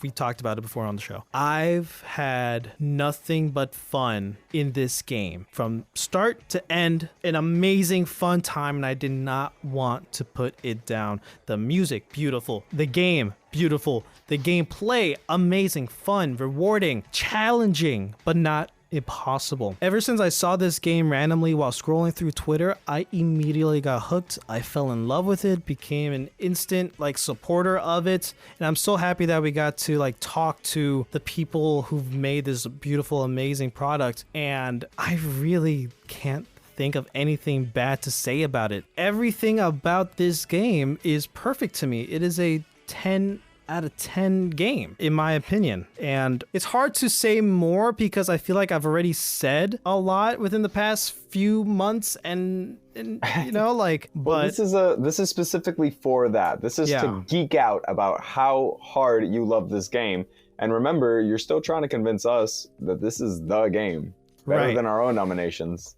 Right. So one of the big questions you texted me in the chat when we were having a little talk about this was wow, a side scroller being your number one pick out of Final Fantasy VII, Legend of Zelda. I found that very not shocking, but I wanted to know why. What made this game stand out so hard that it won out over a lot of the other ones? Something that I think is one of the most important aspects to a video game is, are you having fun while you're playing it? And if every moment of this game I am having a great time, I'm really having a lot of trouble putting it down, that's how I know I'm having a great time. The money I put into this game, for buying it, is automatically worthwhile. Every moment that I play this game, I'm happy, I'm invested, even though the stories of this game, there is a story, but that's not the key focus. The key focus is the gameplay, is the world, is the visuals, and everything about that just screams so much love and has been put into this project from the developers. So much details and care has been put into this game, and it shows. And I am a sucker for seeing how much the people who make this game love the game. Therefore, I kind of relate to. It being a hand-drawn game is another thing. Like Chris Stair and Alex has painstakingly drawn each and every single part of this game, and it shows because of the level of details, because of how freaking pretty it is. Final Fantasy VII, it is pretty. It is a masterpiece in showing the graphical limitations, or pushing the graphical limitations of the PS5, of PC, of modern gaming. But that's to the level of maybe realism, right? There's a lot of mystical, magical elements of that. But when you look at Cloud's face, you're like, that's a person. I can see the details. Great. But since video games is an art form, yes, everything about Bo is art. I agree. I have to agree with that. Video games are an art form. You can't just judge something based off of how many polygons are at the screen at any given moment. Okay. The actual visual art you see, it is beautiful. The art style, beautiful. That's why I love Okami, because it has a distinct art style to it. This does too. The music, like I said, each single area has this hold on me that, like, not only during gameplay is fantastic, but taking the time to listen to the tracks by itself without the game just like really getting lost in there. Oh my God. It is a journey, as similar to the journey you go through while playing the game. The combat is, like similar to Hollow Knight, similar to The Messenger, right? Where there's a lot of pogo elements. There's a lot of like really cool mechanics that you get to mess with, as any Metroidvania has, and the level of progression is solid, dude. And every aspect about this game makes me want to play it even more. Okay. So this is your one then. This is my number one. Okay. That's my pick. Number one, Bo. Number two, Final Fantasy VII Rebirth. And 3, Zelda. But I love them all very, very much. That's interesting. So we have Jared. Your number one pick then is Bo. Metroidvania. Chaz, the Metroidvania. A Metroidvania, excuse me. The Metroidvania of the year. No. Yeah. Is it the Metroidvania of the year? Have other Metroidvanias been coming out in 2024? Other Metroidvanias have been coming out, but this is definitely by far the best one in my opinion. Okay. So, Jared, your pick was the Metroidvania of the year, Bo. Chaz, yours was Monster Hunter Wild, even though the game hasn't come out yet. And mine was Astrobot. Now, can I ask a question real quick? Why would we tell you no? Because this question it might just ruin your guys' chances at getting number one. I mean, oh, okay.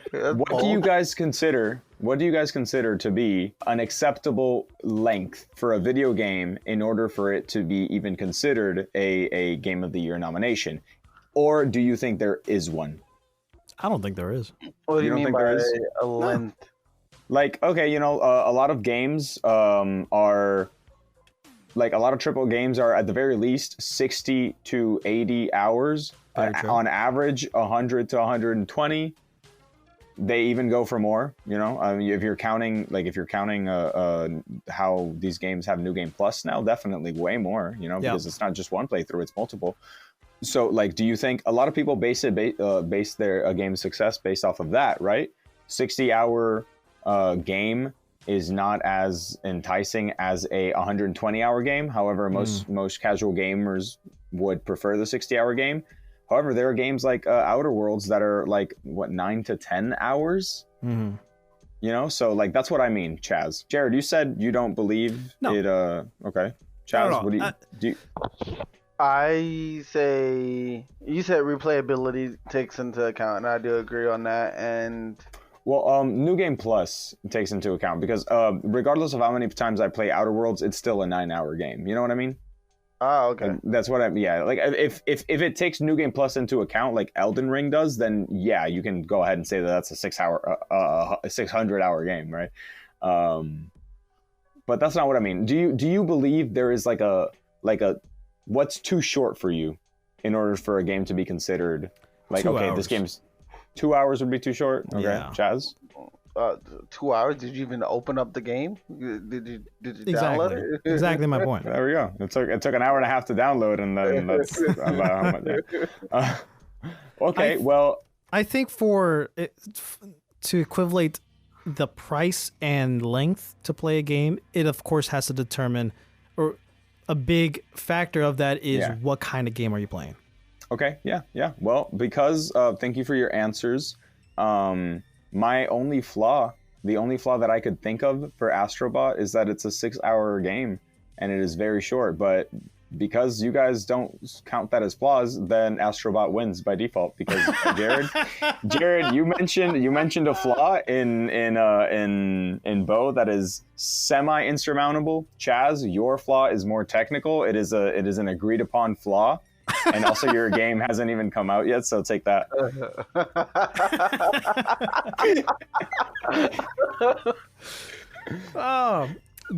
So first of all, Astrobot being 6 to 8 hours is not a flaw at all. It is a 3D platformer. Bo is also a 6 to 8 hour game if you're just playing through it, trying to get through credits. And of course, I'm sure the times double if you're going for full completion for both games. Monster Hunter Wilds, however, that is a big JRPG, which I'm sure requires a lot of grinding. Yeah, it is. It's your game, Chaz. It's up to you to defend it. Okay, so the reason I'm okay with grinding in this game, it requires you to not obviously you can go in there and empty-mindedly just start swinging at a monster and hoping it dies. No, but that's not something you want to do all the time in Monster Hunter. Like if say you want to build an armor or you want to build a weapon so you can move on to the game to get the higher content, you have to get his horns, get his talons or something. You have to focus on certain weak points of the monster, and then some monsters in the game have a mechanic to them. You have to learn that monster, learn his movesets, learn his weakness, and the more you hunt a monster in that game as well, the more stats you receive on that monster. So the first time you see it and kill it, congratulations, you got its name. Well, that's realistic, right? The more experience in the real world, it feels kind of like Witchers, they study the monster, because some monsters you have to take certain precautions. You can't just go into them all willy-nilly if you haven't done your research, and certain attacks just don't do it for them. I think that's really cool. It's realistic. It will, for me at least, kind of bring me into this world and make me feel like I'm actually a part of it.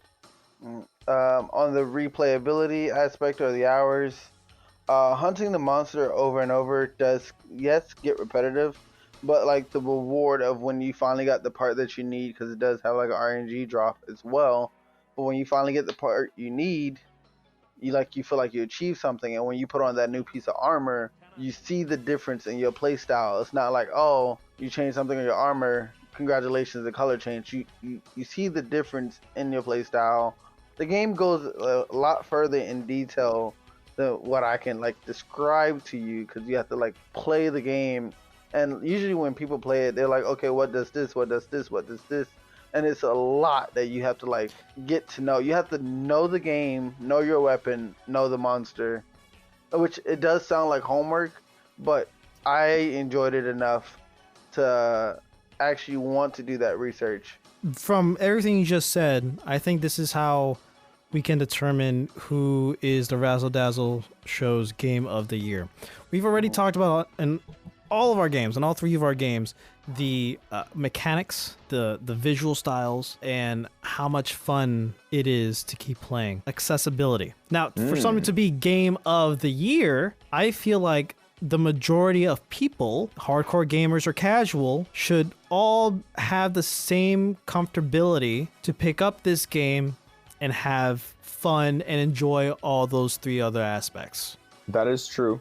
In my opinion, these three games, they're pretty different, respectively. Now, I will say that there is a learning curve for sure with Bo and learning the intricate mechanics of the new power-ups you get. And as Chaz clearly there's definitely a learning curve for me. Stated, there is a giant learning curve weapon classes in Monster Hunter Wilds. Obviously, one's easier than others, but either way, even if you choose the easiest one, there's a learning curve outside of the weapon. The game has a learning curve itself. Even though it pains me to say this, Mauro, I will say that Astrobot, since it is a 3D platformer, I think it is friendly enough to all gamers to still pick up, play, have fun, and enjoy all the aspects of that game. I have to shoot myself in the foot for a second. Oh my God. Because, well, here's the thing. As good as it's going for me right now, I do have to, because again, right, I stand by my game. I have to. You guys are standing by yours, right? That's the whole point of this. But accessibility, while very important, Jared, is there such a thing as playing it too safe with their mechanics? Because it's not an absolute necessity to be super accessible and easy to pick up and learn from the get-go in order to be Game of the Year, as Baldur's Gate 3 showed us. I wasn't thinking about this at all until you said the accessibility part, and I was agreeing with you for a moment, but just this weekend, my sister came over, and while I was cooking, I booted up Baldur's Gate 3 just because I'm like, hey, like, you should play something here. Like, what looks interesting? Have you ever played BG3? Go ahead. And I spent more time teaching them how to play Baldur's Gate 3, how to play D&D on the screen than I did cooking, you know? So I think even games that wouldn't reach the average casual gamer, because I don't believe Baldur's Gate 3 reached the casual list of gamers, you know? No. Yet it's still won out. I think while important, it's definitely not a make it or break it, and definitely not something that you should take super into consideration. Like, if it's just that, then I don't see Astro Bot. No, I'm not saying winning. Just that. I'm just saying that on top of gameplay, visuals. Yes. You know, I think you got to find a sweet spot, right? In my opinion, on that category alone, Astrobot is not. It's a little too accessible, and then Monster Hunter World would be like not accessible enough. While Bo would be like a nice centerpiece, where it's like, okay, I got to learn these mechanics, but once you get the hang of it, you can, kind of go on forward, and it doesn't take you a million years and a million retries and your friends coming and telling you, hey, hold on, just play it this way instead. With these 4 categories that we're talking about: gameplay, visuals, having fun, and accessibility.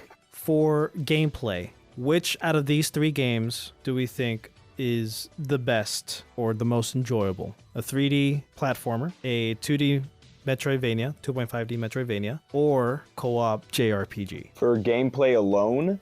Yeah, we're going one by one. This is how we're going to settle this. For gameplay alone, I like that. For gameplay alone, my bias would have to be 3D platformers. I think Astrobot wins that too. Chaz? I agree as well. For visuals, which one do we think?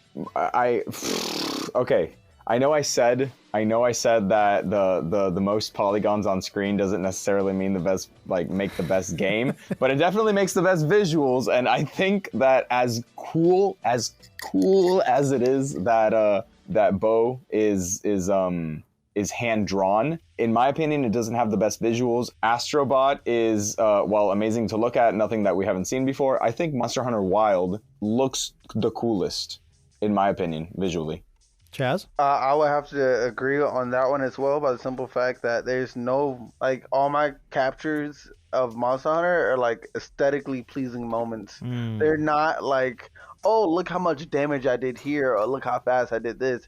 It was just like, wow, that was so aesthetically pleasing. I'm keeping that, and I might make it a wallpaper later. I would disagree and say Bo, but the votes have it for Monster Hunter. So we got Astro, Monster Hunter. Soundtrack, the music. I am going to make a strong case for Bo. The composition of the Japanese culture that rings through each and every single area. Once you're in one area, you're in a mountain, and the music just feels all nice and calm. And we know Ice Levels has the best music in video games. Mm-hmm. When you're down in Midori Forest, it's all calming. It sounds lush. It sounds like you're traveling through an actual, like, mystical forest, right? And when you're down in the depths of Kitsune burrows, and it's kind of tense because it's kind of like a scary area and stuff like that. Like, each specific spot, the music goes toe to toe in. It just correlates so well. Because I haven't been introduced to the soundtrack of Monster Hunter Wild or really Astrobots. For Astrobot, I the music in the trailer and the music for Astro's Playroom. I have to defer to yours, not just because I have no point of reference, but also because, and I know this is super subjective, Bo is an indie game. Yes. It was made with a lot of love. Yes. The human touch of a soundtrack for an indie game will almost always surpass the soundtrack of big budget games, in my opinion, because unless it's like a story game, I genuinely don't recall a lot of video games that put so much thought into their soundtrack. If it's a fighting game, it's usually just going to be like a cookie cutter upbeat fighting thing that has like maybe a few touches, but they're not really paying attention to that. With Bo, since everything is handcrafted, I have heard bits and pieces of the soundtrack. I know that that human touch gives it. So based off of this information that I have, soundtrack wise, I'd have to give it to Bo. Chaz? My argument would be on the Monster Hunter part by the simple fact that Monster Hunter, I'm not gonna say they have the human touch, but like a lot of their songs are played by like an orchestra. There are some songs that aren't played by orchestras, but like every monster has its own theme song. Ah, grandiose. So like for example, when you go into a game, you get to create a room, right? You get to put pictures up, like little small things, and they give you a suggestion like, hey, pick a theme. And then when you pick a theme, the theme is you have like the theme song for Monster Hunter, the hero, and all of that. But then it starts listing off monsters. Monsters have their own theme songs. And on top of that, if you don't have access to a certain song that is in the game that you do want, they do sell soundtracks in the store to add the game, which sucks because like it's a money pit, and usually it's the best songs that are being sold that way. But like it's to the point where like they sell the music because that's how good it is. You make a very strong argument for Monster Hunter, but Bo still has the votes this time. Yeah, that is fine. I was just saying, that was my argument. Yeah. A solid one at that. All right. Each game has gotten a vote. This is the tiebreaker. Accessibility. Now, we've already talked about how Monster Hunter has a steep learning curve, and Astrobot can be accessed by anybody who picks up the controller.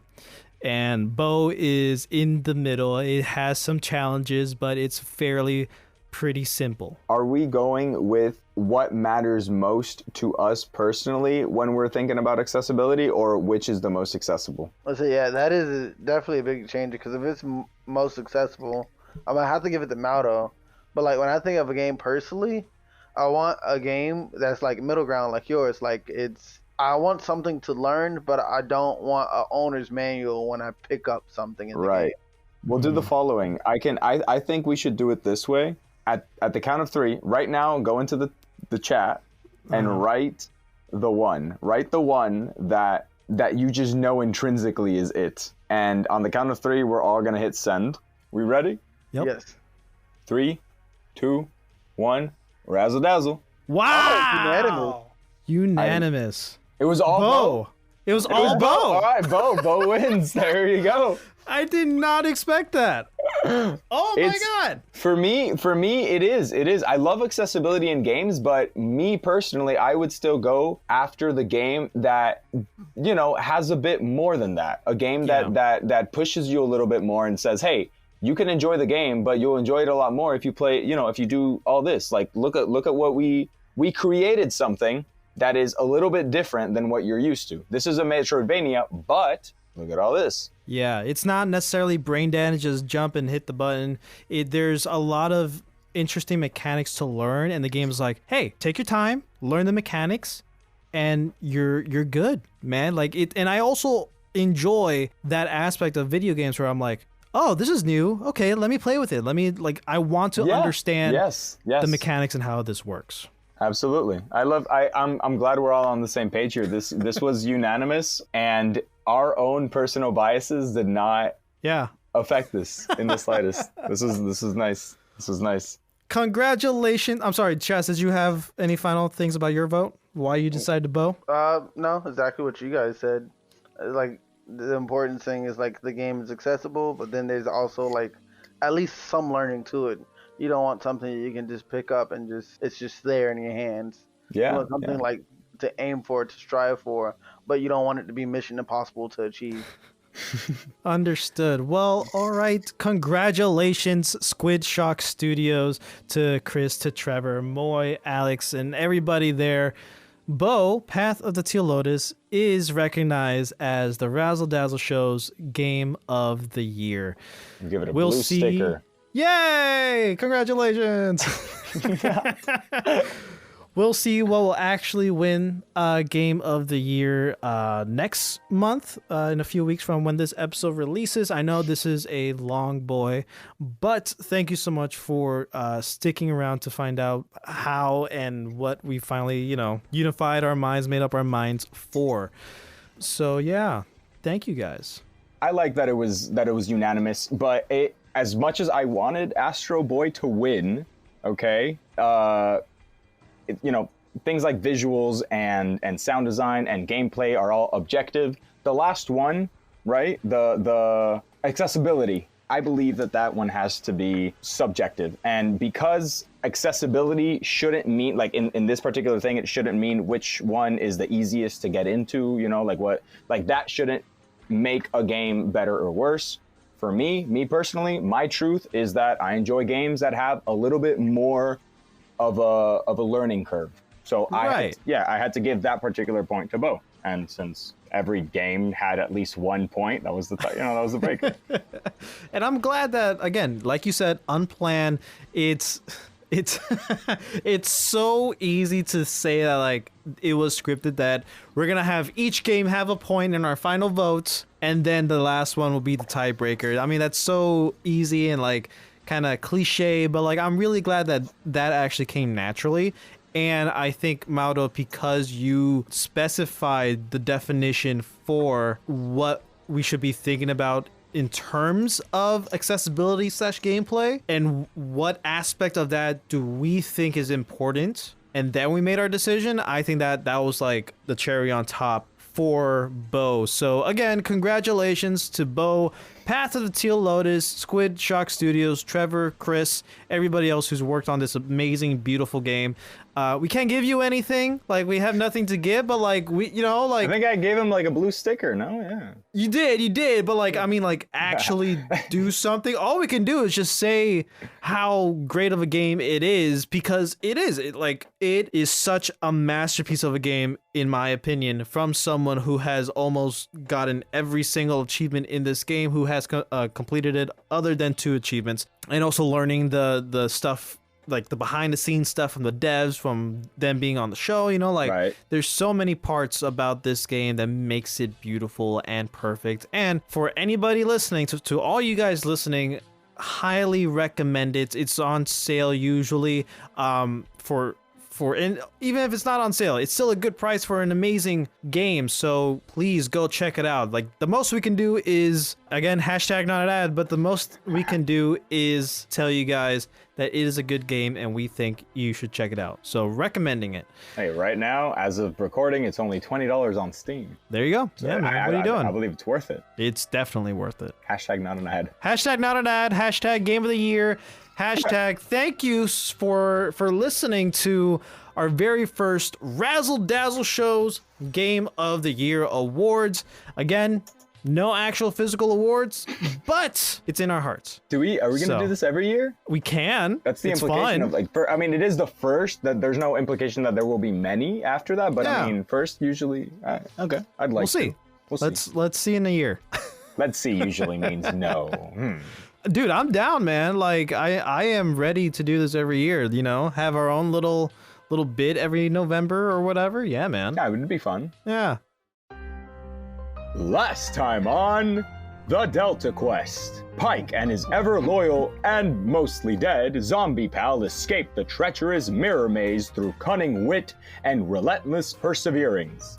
or by breaking mirrors and irritating the mirror boss, according to some accounts. With Erzahc still chilling, albeit unwillingly, in the land of the dead, Pike is now on a not-so-clear path to save his friend and maybe keep himself from ticking off any more immortal creatures along the way. Will Pike's plan work? Will the mirror boss ever get its shards back together? And will Erzahc finally change his underwear? Find out right now on The Delta Quest.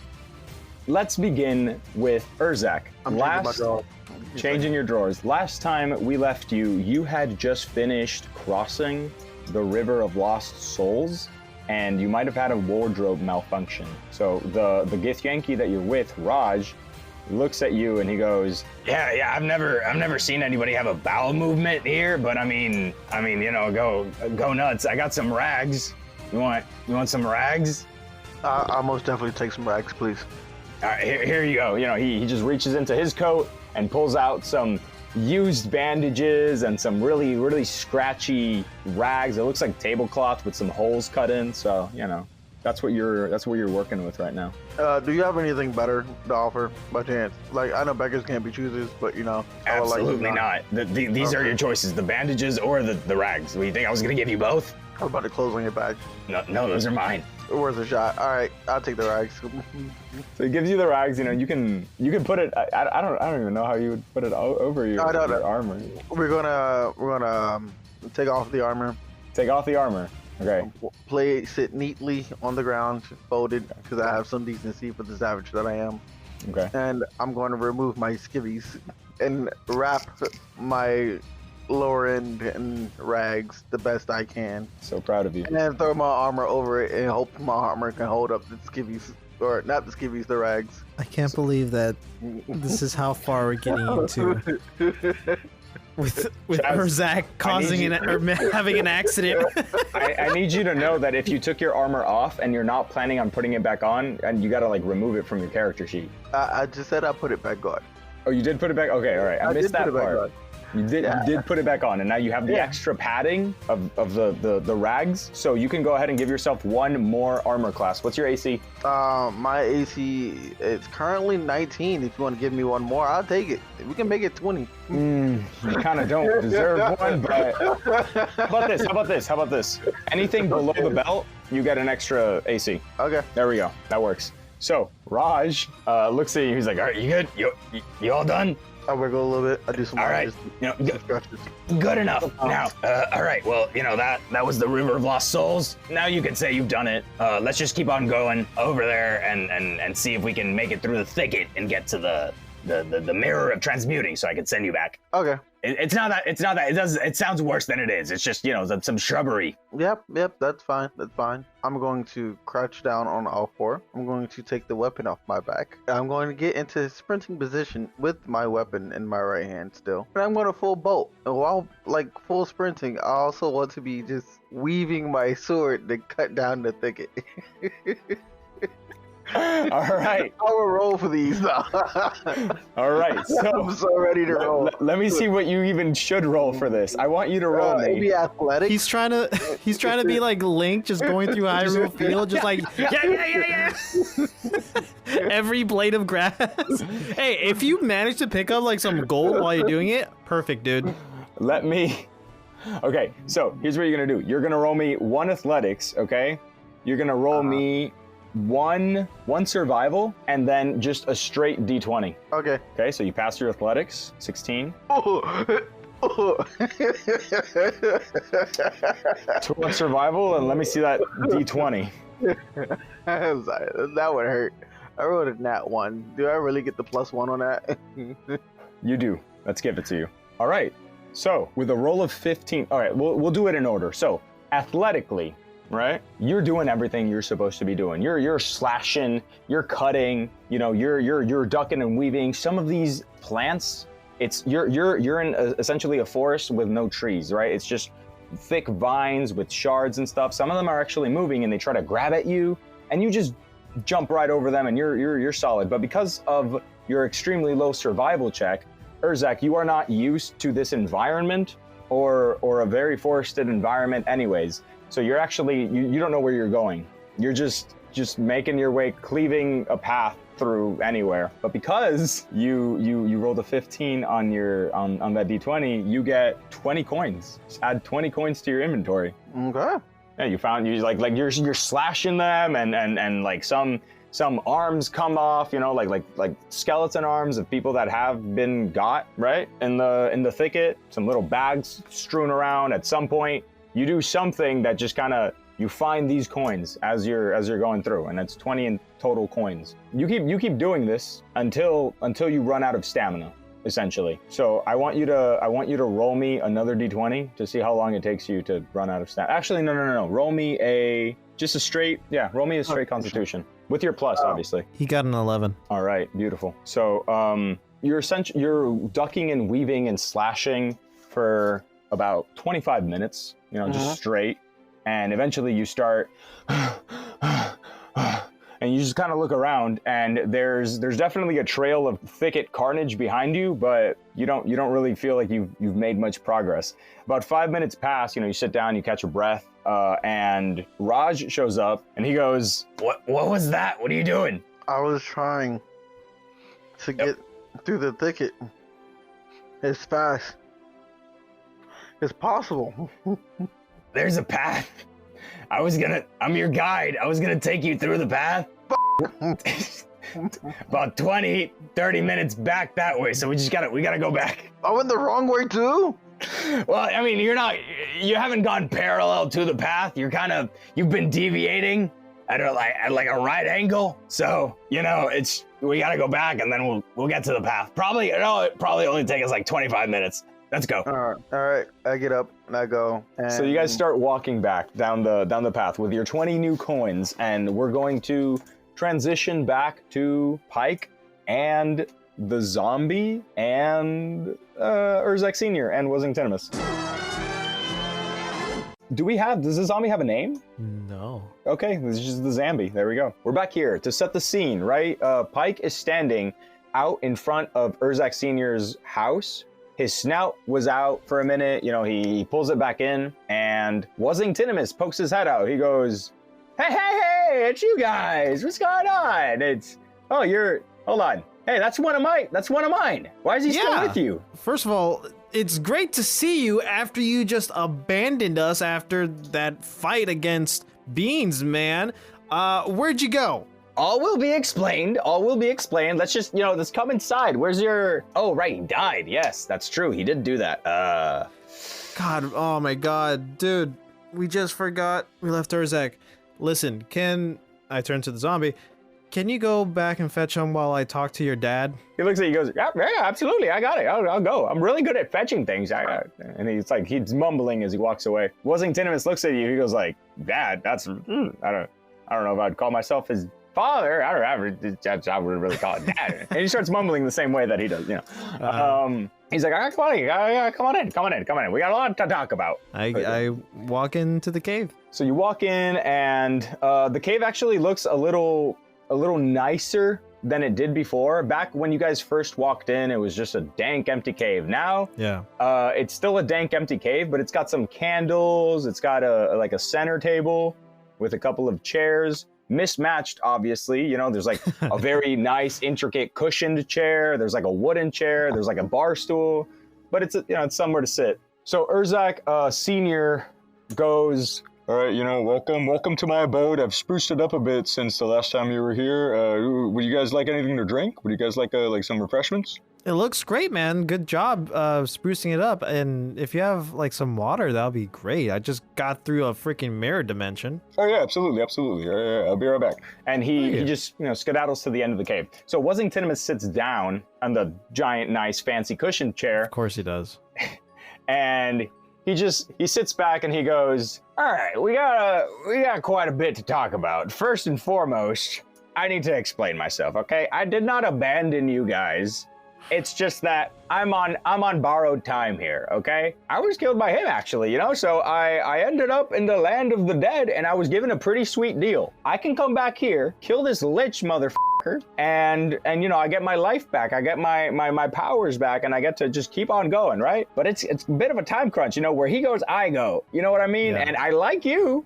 It's not like I have anything against you, but I like me more, It's not. It's business, man. It's business. I see. Okay, well, at least we have a common goal to achieve. We both want to take down Beans because he is evil, and we don't like that. But when we do this, if we can manage and pull this off, do we have to like come back here and like settle this dispute again with you and Erzahc Sr. about the living situation, or is that or? So at this moment, Erzahc Sr. comes back with water. Right, he's standing on his hind legs. And he just sets down a goblet of water in front of Wuzingtinomus and a goblet of water in front of you. He goes, "Oh, no, don't worry about that, man. We're cool. We hashed it out." Oh, great. Okay, great. As long as we're all happy and cool together, then I'm happy. Wuzingtinomus looks at you and he goes, "Yeah, when you live as long as I have, I mean, I'm 800 or 2,000 years old, something like that. And this guy, he's even older than I am. These things happen. Sometimes you meet someone, you get into a scrap, you fight to the death. And, it's why hold a grudge when you live this long, right? And right now he's got an interesting proposition for us, actually." And Erzahc Sr. goes, "Yeah, actually, so this lich problem that you guys have, I might be able to help you out a little bit. I have connections, and something really cool about liches is, have you ever had a lich's heart? Have you ever tried that?" No, I've never tried that. What? I'm just gonna, don't worry about it. Just, if you could bring me the lich's heart after, that's all I ask. Once you kill him, just take his heart out of his chest cavity and, kind of bring it to me, preferably in one piece. And in exchange, I will do the following. I'll give you this. He pulls out a stone and he hands it to you. And the stone, do you take it? Yes. Okay, so he puts it in your palm, and the stone kind of glows a little bit, and it has a weird banana-shaped indentation that glows, and you don't know what this is. It's just kind of, if you want, you could give me an intelligence, history, or insight. I'm gonna do intelligence, history, and I got a 16. Okay, so you have heard it said that in different realms, different dimensions, there is a sort of communication device that allows people to talk to each other in real time, despite being vast distances away from each other. And you have heard it said that maybe it might possibly be shaped like a banana. With this information, you look at this rock, and you can pretty much understand what this is for. Cool. Erzahc Sr. goes, "I will be keeping tabs. I will be keeping tabs on this lich dude. Like I said, I have a network of individuals. I have my dragons. I have a couple of minions. We can look around. We can be your eyes on the eye in the sky. You know what I mean? And every now and again, just keep that rock on you, and I'll give you some pointers. I'll send you, or if you ever find yourself and you find that you're kind of stuck, and you don't know where to go or what to do, maybe just give me a ring. I might be able to help you out, depending on how much progress you have made." Oh, okay, man. Dude, this sounds great. Thank you so much, dude. Yeah, of course. Just know that I'm not doing this. I like you, but like you said, this is purely professional. I'm not doing this out of the kindness of my heart. I need that lich heart, you know what I mean? Right. You scratch my back, I scratch yours. Yeah, okay. You want a lich's heart. Easy. Sure. I want that lich's heart. I don't think you would try to pull a fast one on me, but I need his particular heart. You know what I mean? Got it. All right, thank you. So Wuzingtinomus goes, we have a common enemy, like you said. I can try to help you guys out. Maybe I will be finding, I'll be doing him, trying to look for him myself. But if we ever do meet up at some point in the future, just know that I'll be there to help you. We can help each other. We don't have to be enemies. I'm sorry I ran away. It's just, business. I get it. And speaking of helping each other out, Erzahc Sr., we really need your help. The other Dragonborn that was with me, but that goes by the same name, the Lich got him, murked him really, really quickly. And I was wondering if you have some knowledge, some dragon knowledge of bringing back the dead for dragons specifically. All right. Well, first of all, I'm very sorry to hear that. I'm sorry that your friend died. He seemed like a cool dude. No, what the f***? I can't just bring people back from the dead. What's wrong with that? I'm not. Is it because I'm a dragon and he's a dragon? Bro, come on. No, I just mean like, is there like some type of like ancient relic or specific locations to go that is, you know, specific to dragons that can potentially do this? I understand you yourself may not have the power to do this, but you know, I'm sure there's some legends. But I mean, you know, I don't know. Maybe if you give me some, God damn it, you're giving me homework now. Just give me a little bit. Give me a couple. I don't know. Let me look. Let me look through my scrolls. Maybe. Sure. You know, it's kind of a lot to drop on somebody. But I mean, you are getting me the lich's heart, so you know, I can help. Let me see what I have. And he walks off. He walks off, and Wuzingtinomus is there, and he's sitting, and he's like, I don't know why you didn't ask the wizard. Well, whatever.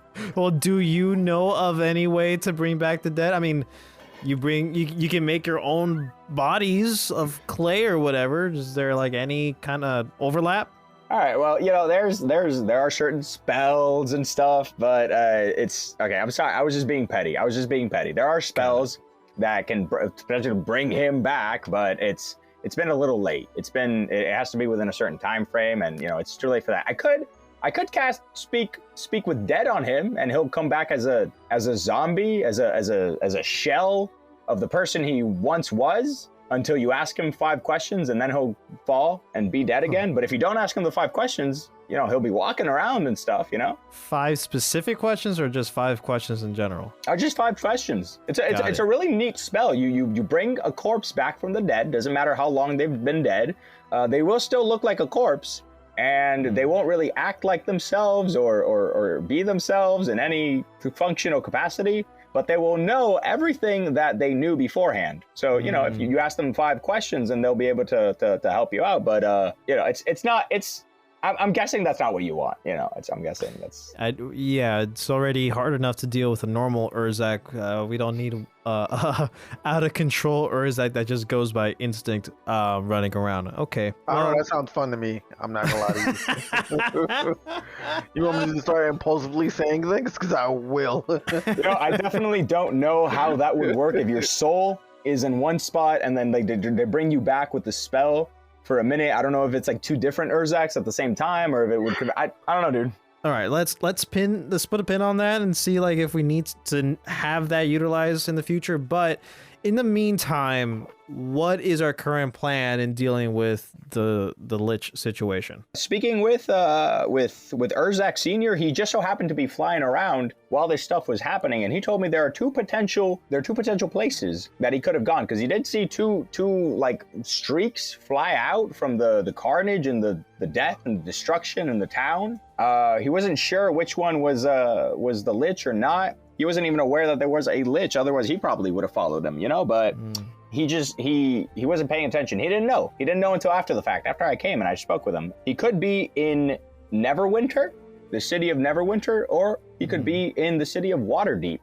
So I would suggest you pick one, you go there, and I will go to the other one, and then one of us is bound to find him. Okay, no, that's a good plan. From what I remember, Beans telling me he went to community college in Neverwinter, so I think I will go there and you take the other place, and yeah, we'll see what we can do. Oh, perfect. Hopefully we'll find them. Perfect. That works for me. I do like water. It has been a while since I've been to Waterdeep. Okay, cool. Very, very cultural place. Where is that zombie with Erzahc, man? Has he come back? He's usually pretty fast. Just as you say that, right? The door, you know, kind of starts knocking and stuff. Yeah. And you hear Erzahc Sr. just say, "Come in, dude. It's not locked." And the zombie opens the door, and you know, he's like, it was a lot easier pulling the wagon to you when there was nobody on it. And then, you know, I'm made out of clay, dude. All right, I just give me a second, okay? Yeah, sorry. Thank you, buddy. I really appreciate you doing that. I know. I was just outside. I got here. I was just, you know, taking a rest here, there. Do you want to sit down? Here. Oh yeah. I would appreciate that. Squat. So he sits down. He sits down on the stool, and Wuzingtinomus looks at him. He goes, yeah, this right here, and he moves his finger between the two of you, pointing, and he's like, this right here, I I technically don't have authorization over him because I could tell that he's dead and he was brought back to life. So I don't know if, it's just weird, you know, seeing you with one of my homunculi. Like nobody was ever really supposed to see these things. They're just like, there were spares in my closet, essentially. Yeah. But, you know, we had a necromancer on our team and, you know, we saw them. We were like, you don't want it to go to waste. So we asked them to bring them back to life, and we had a little posse, and yeah, man. Okay. I mean, you know, it's totally cool with me. Not an issue. Let me just try something real quick. And then he just kind of looks at him, and he takes out a book. He flips through it. He says a small incantation. He whispers it. He goes, nothing. Okay, all right, never mind. It's fine. Whatever. What are we trying to do? No, nothing. It's just okay, all right. I wanted to see if maybe I could, because I'm an apparition right now. I'm an aberration. I'm not really me. I'm here on borrowed time. I wanted to see if maybe I could, you know, like transfer my essence into this body, and then I could get out of this little contract. But yeah, it was worth a shot, right? It was worth a shot, you know. Yeah, I get it, but you know, transferring to another dead body, I can see how that doesn't jive. But yeah, I know that one. Yeah, I should have. I don't even know I did it. I was just desperate, I guess.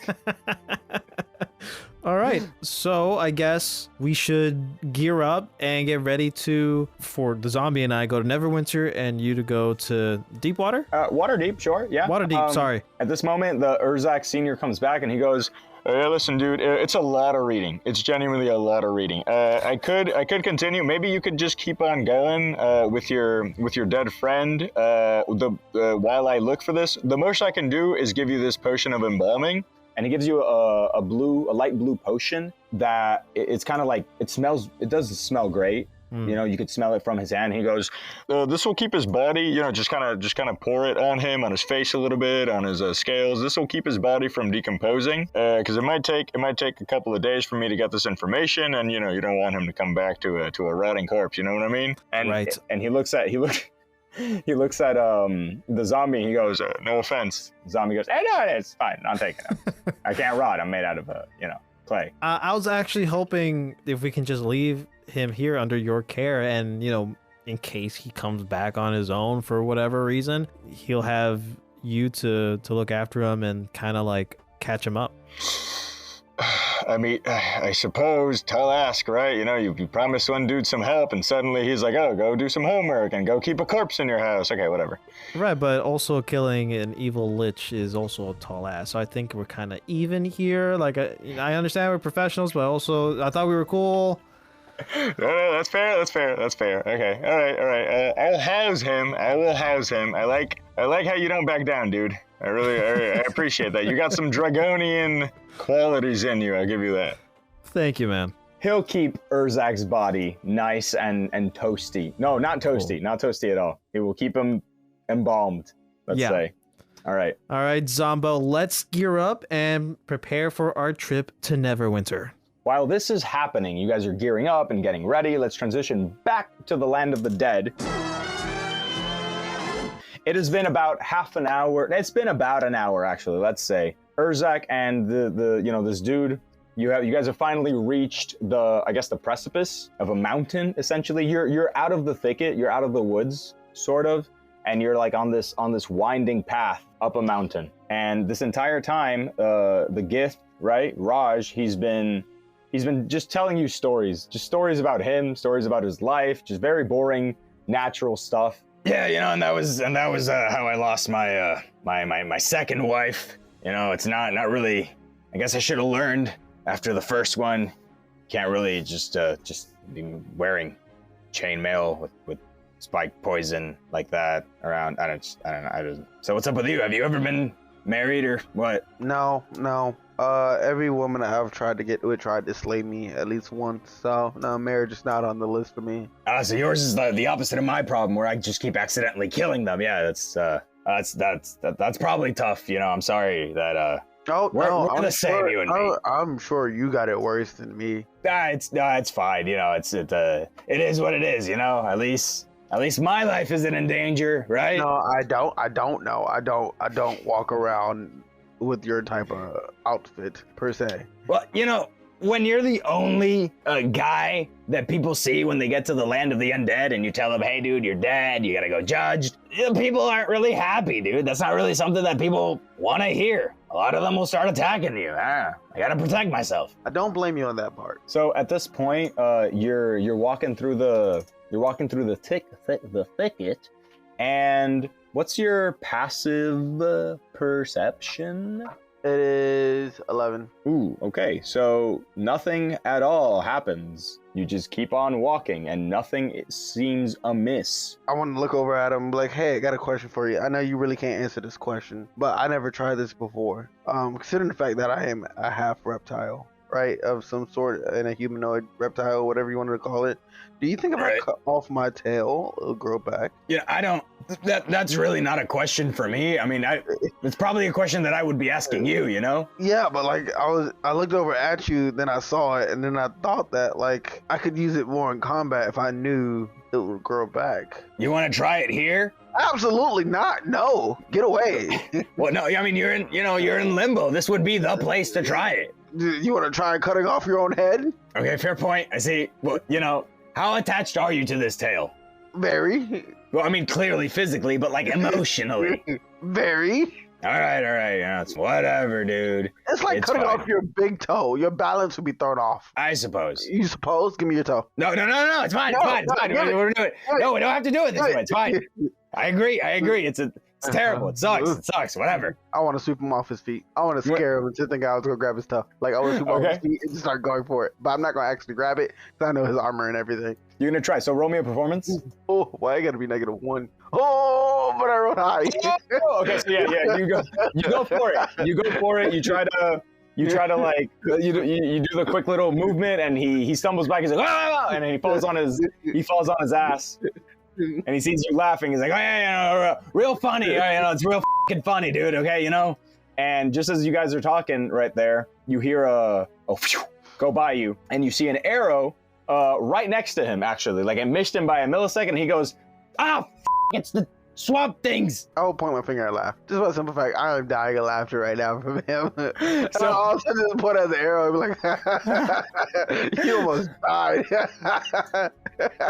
Roll me initiative. Okay.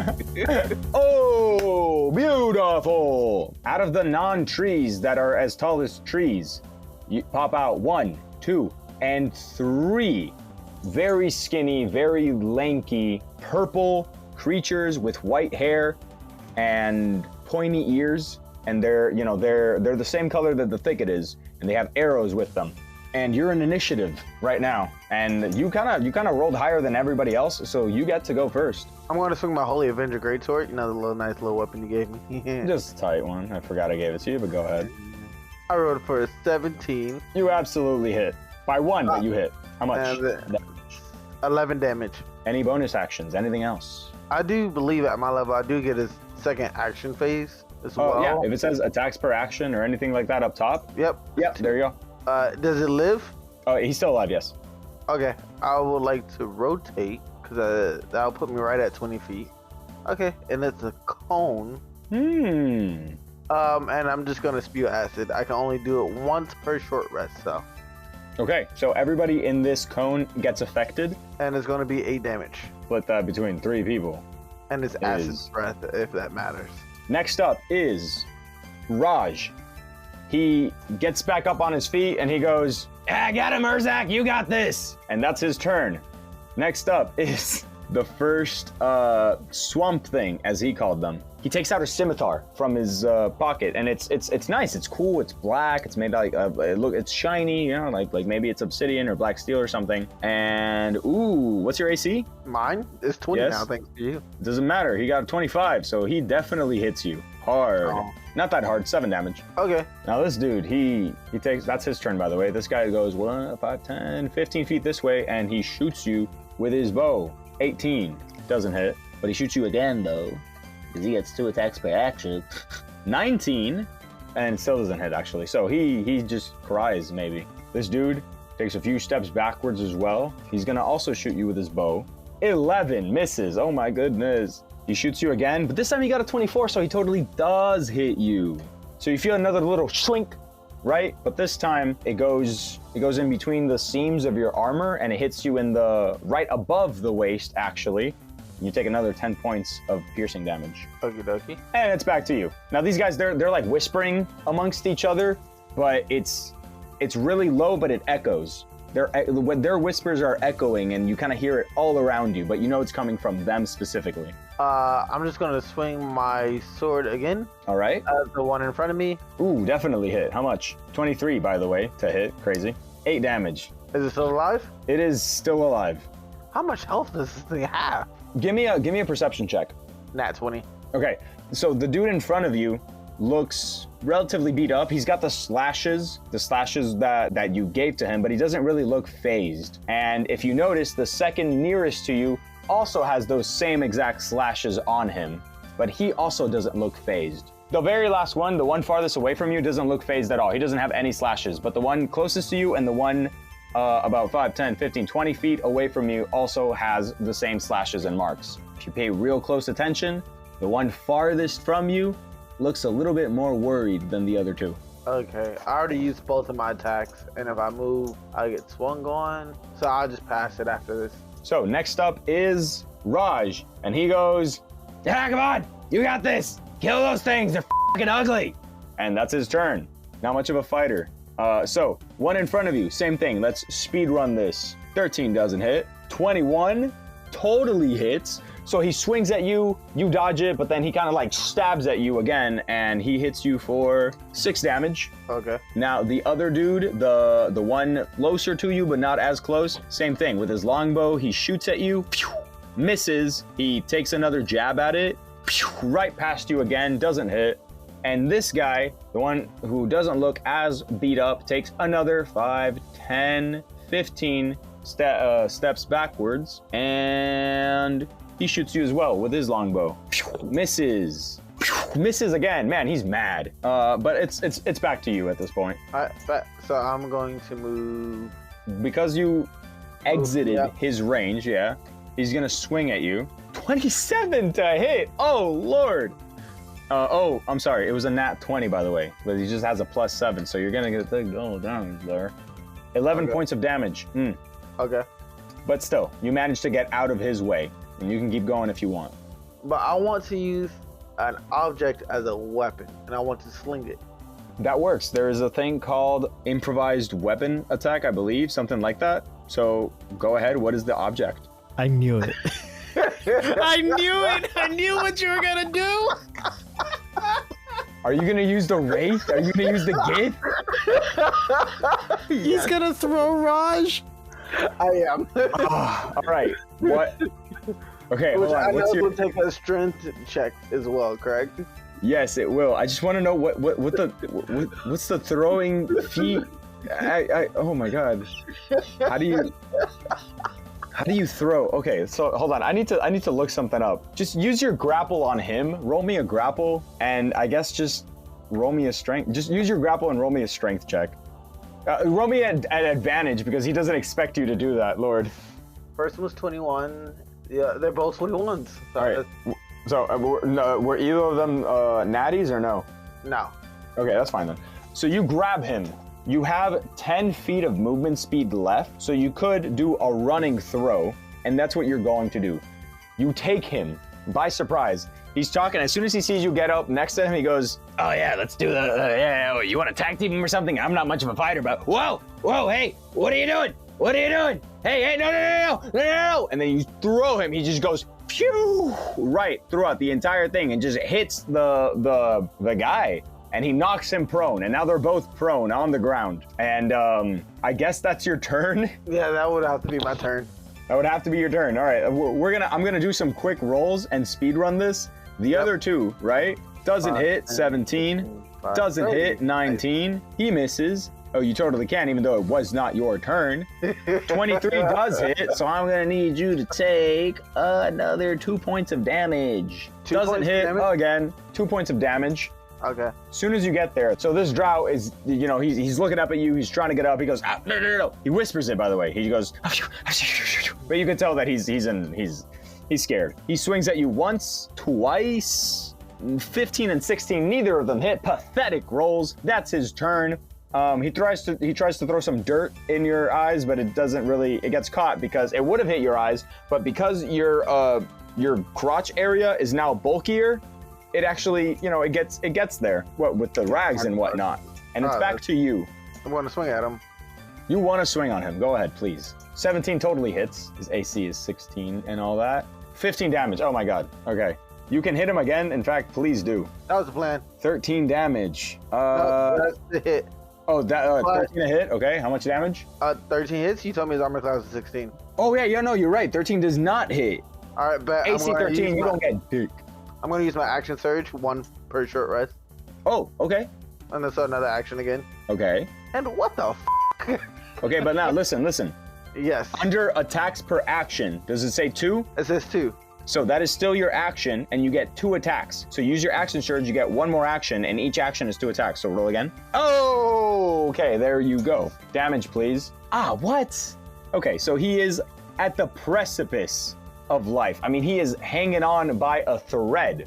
And at this moment, Raj gets up and he goes, You jerk, I've been nothing but nice to you. I have been trying to help you. I even tried to get you a way to get out of the afterlife. And this is how you repay me. You make fun of me, you trip me, and now you throw me at your enemies. I mean, son of a...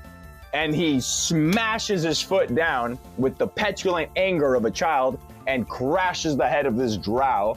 Unintentionally, by the way. He falls dead, not the Raj, but the drow. And then the other two just kind of dissipate in a cloud of smoke. And at this moment, Raj looks down at himself and he goes like, oh no. No. You look at what you made me do. I wasn't supposed to kill anybody. I'm not allowed to kill anybody. I'm the guide. Son of a... Gah! And then he also disappears in a cloud of smoke. And now, Chaz, you are left alone in this limbo with a drow corpse with no head, blood splattered all over the floor, and no Raj. They look around in confusion, as in, what the absolute FUCK just happened? And I'm going to look around to see if I can find something, a way, a path. I want to continue down the path. So I'm going to look at the direction where we were going and continue on it as far as I can. So you keep walking up the mountain while this is happening. At this moment, we're going to transition real quick back to Pike and the Zambi. You guys are done. You guys are fitted. You guys are ready. Put everything on. Everything is good. And you're heading out of the cave when, you know, you're already out there. You know, you're giving your goodbyes. Erzahc Sr., he goes, all right, you know, I'm going to keep this guy in here.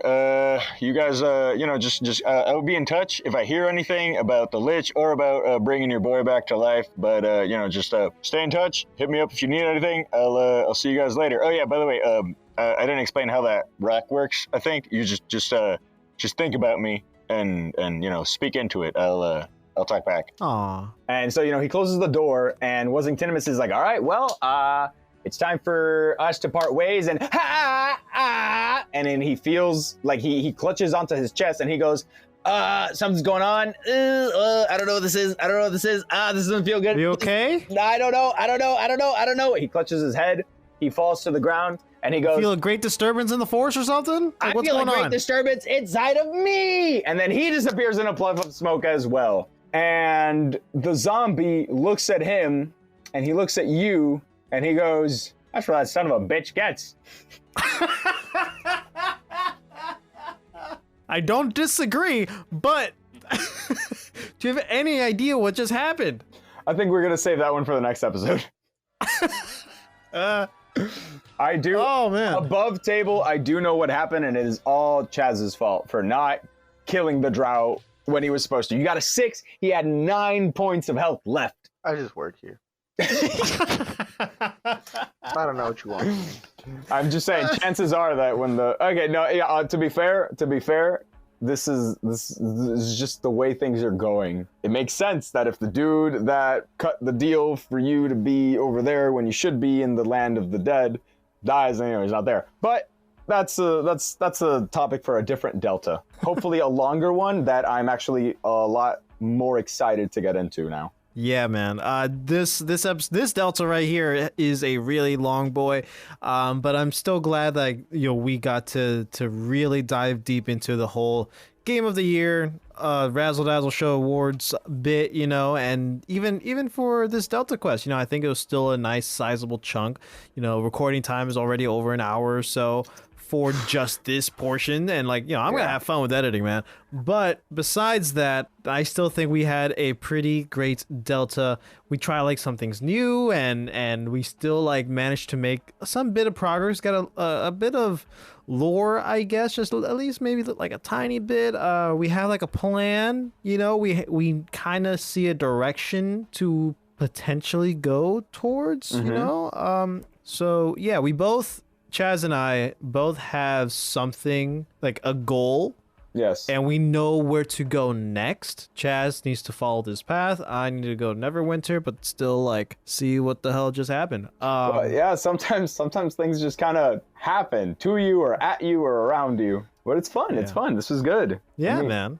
Any final thoughts before we round off this edition of the Delta series of the Delta Quest for November? This was long, man. This was very long. I liked it. I like yapping with you guys. I like talking. I like throwing opinions at each other, and I like D&D. I mean, this is fun. I can't wait for the next Delta. I want it to be next month already. Yeah, enough said. Jazz? I'm just over here trying to think of a name for the episode. Oh, man, that's right. The only one that I came up with is Dangerous Game to Play. That's it. But that doesn't fitting. No, it's fitting. Everybody, though. See, I like it when it fits everybody like I did last time. That one only fits me, and then also my situation and the D&D campaign. No, it's fitting and it's on theme because, the whole... Game of the Year. Yeah, the Game of the Year. You were talking about the dangerous game of life, and now, we're actually playing a very dangerous game with Erzahc and stuff. This is usually a conversation we have after the Deltas. Just trying to extend it as long as possible for Jared. I like that. That's my new favorite thing, making the Delta longer than it needs to be so that Jared has a lot of fun editing. Because he told me that's his favorite thing to do. Right. Well, thank you guys for tuning into another edition of the Razzle Dazzle Show's Delta series and Delta Quest. I really hope you guys enjoyed it. And again, shout outs to Squid Shock Studios and their game Bow Path of Teal Lotus is a Metroidvania.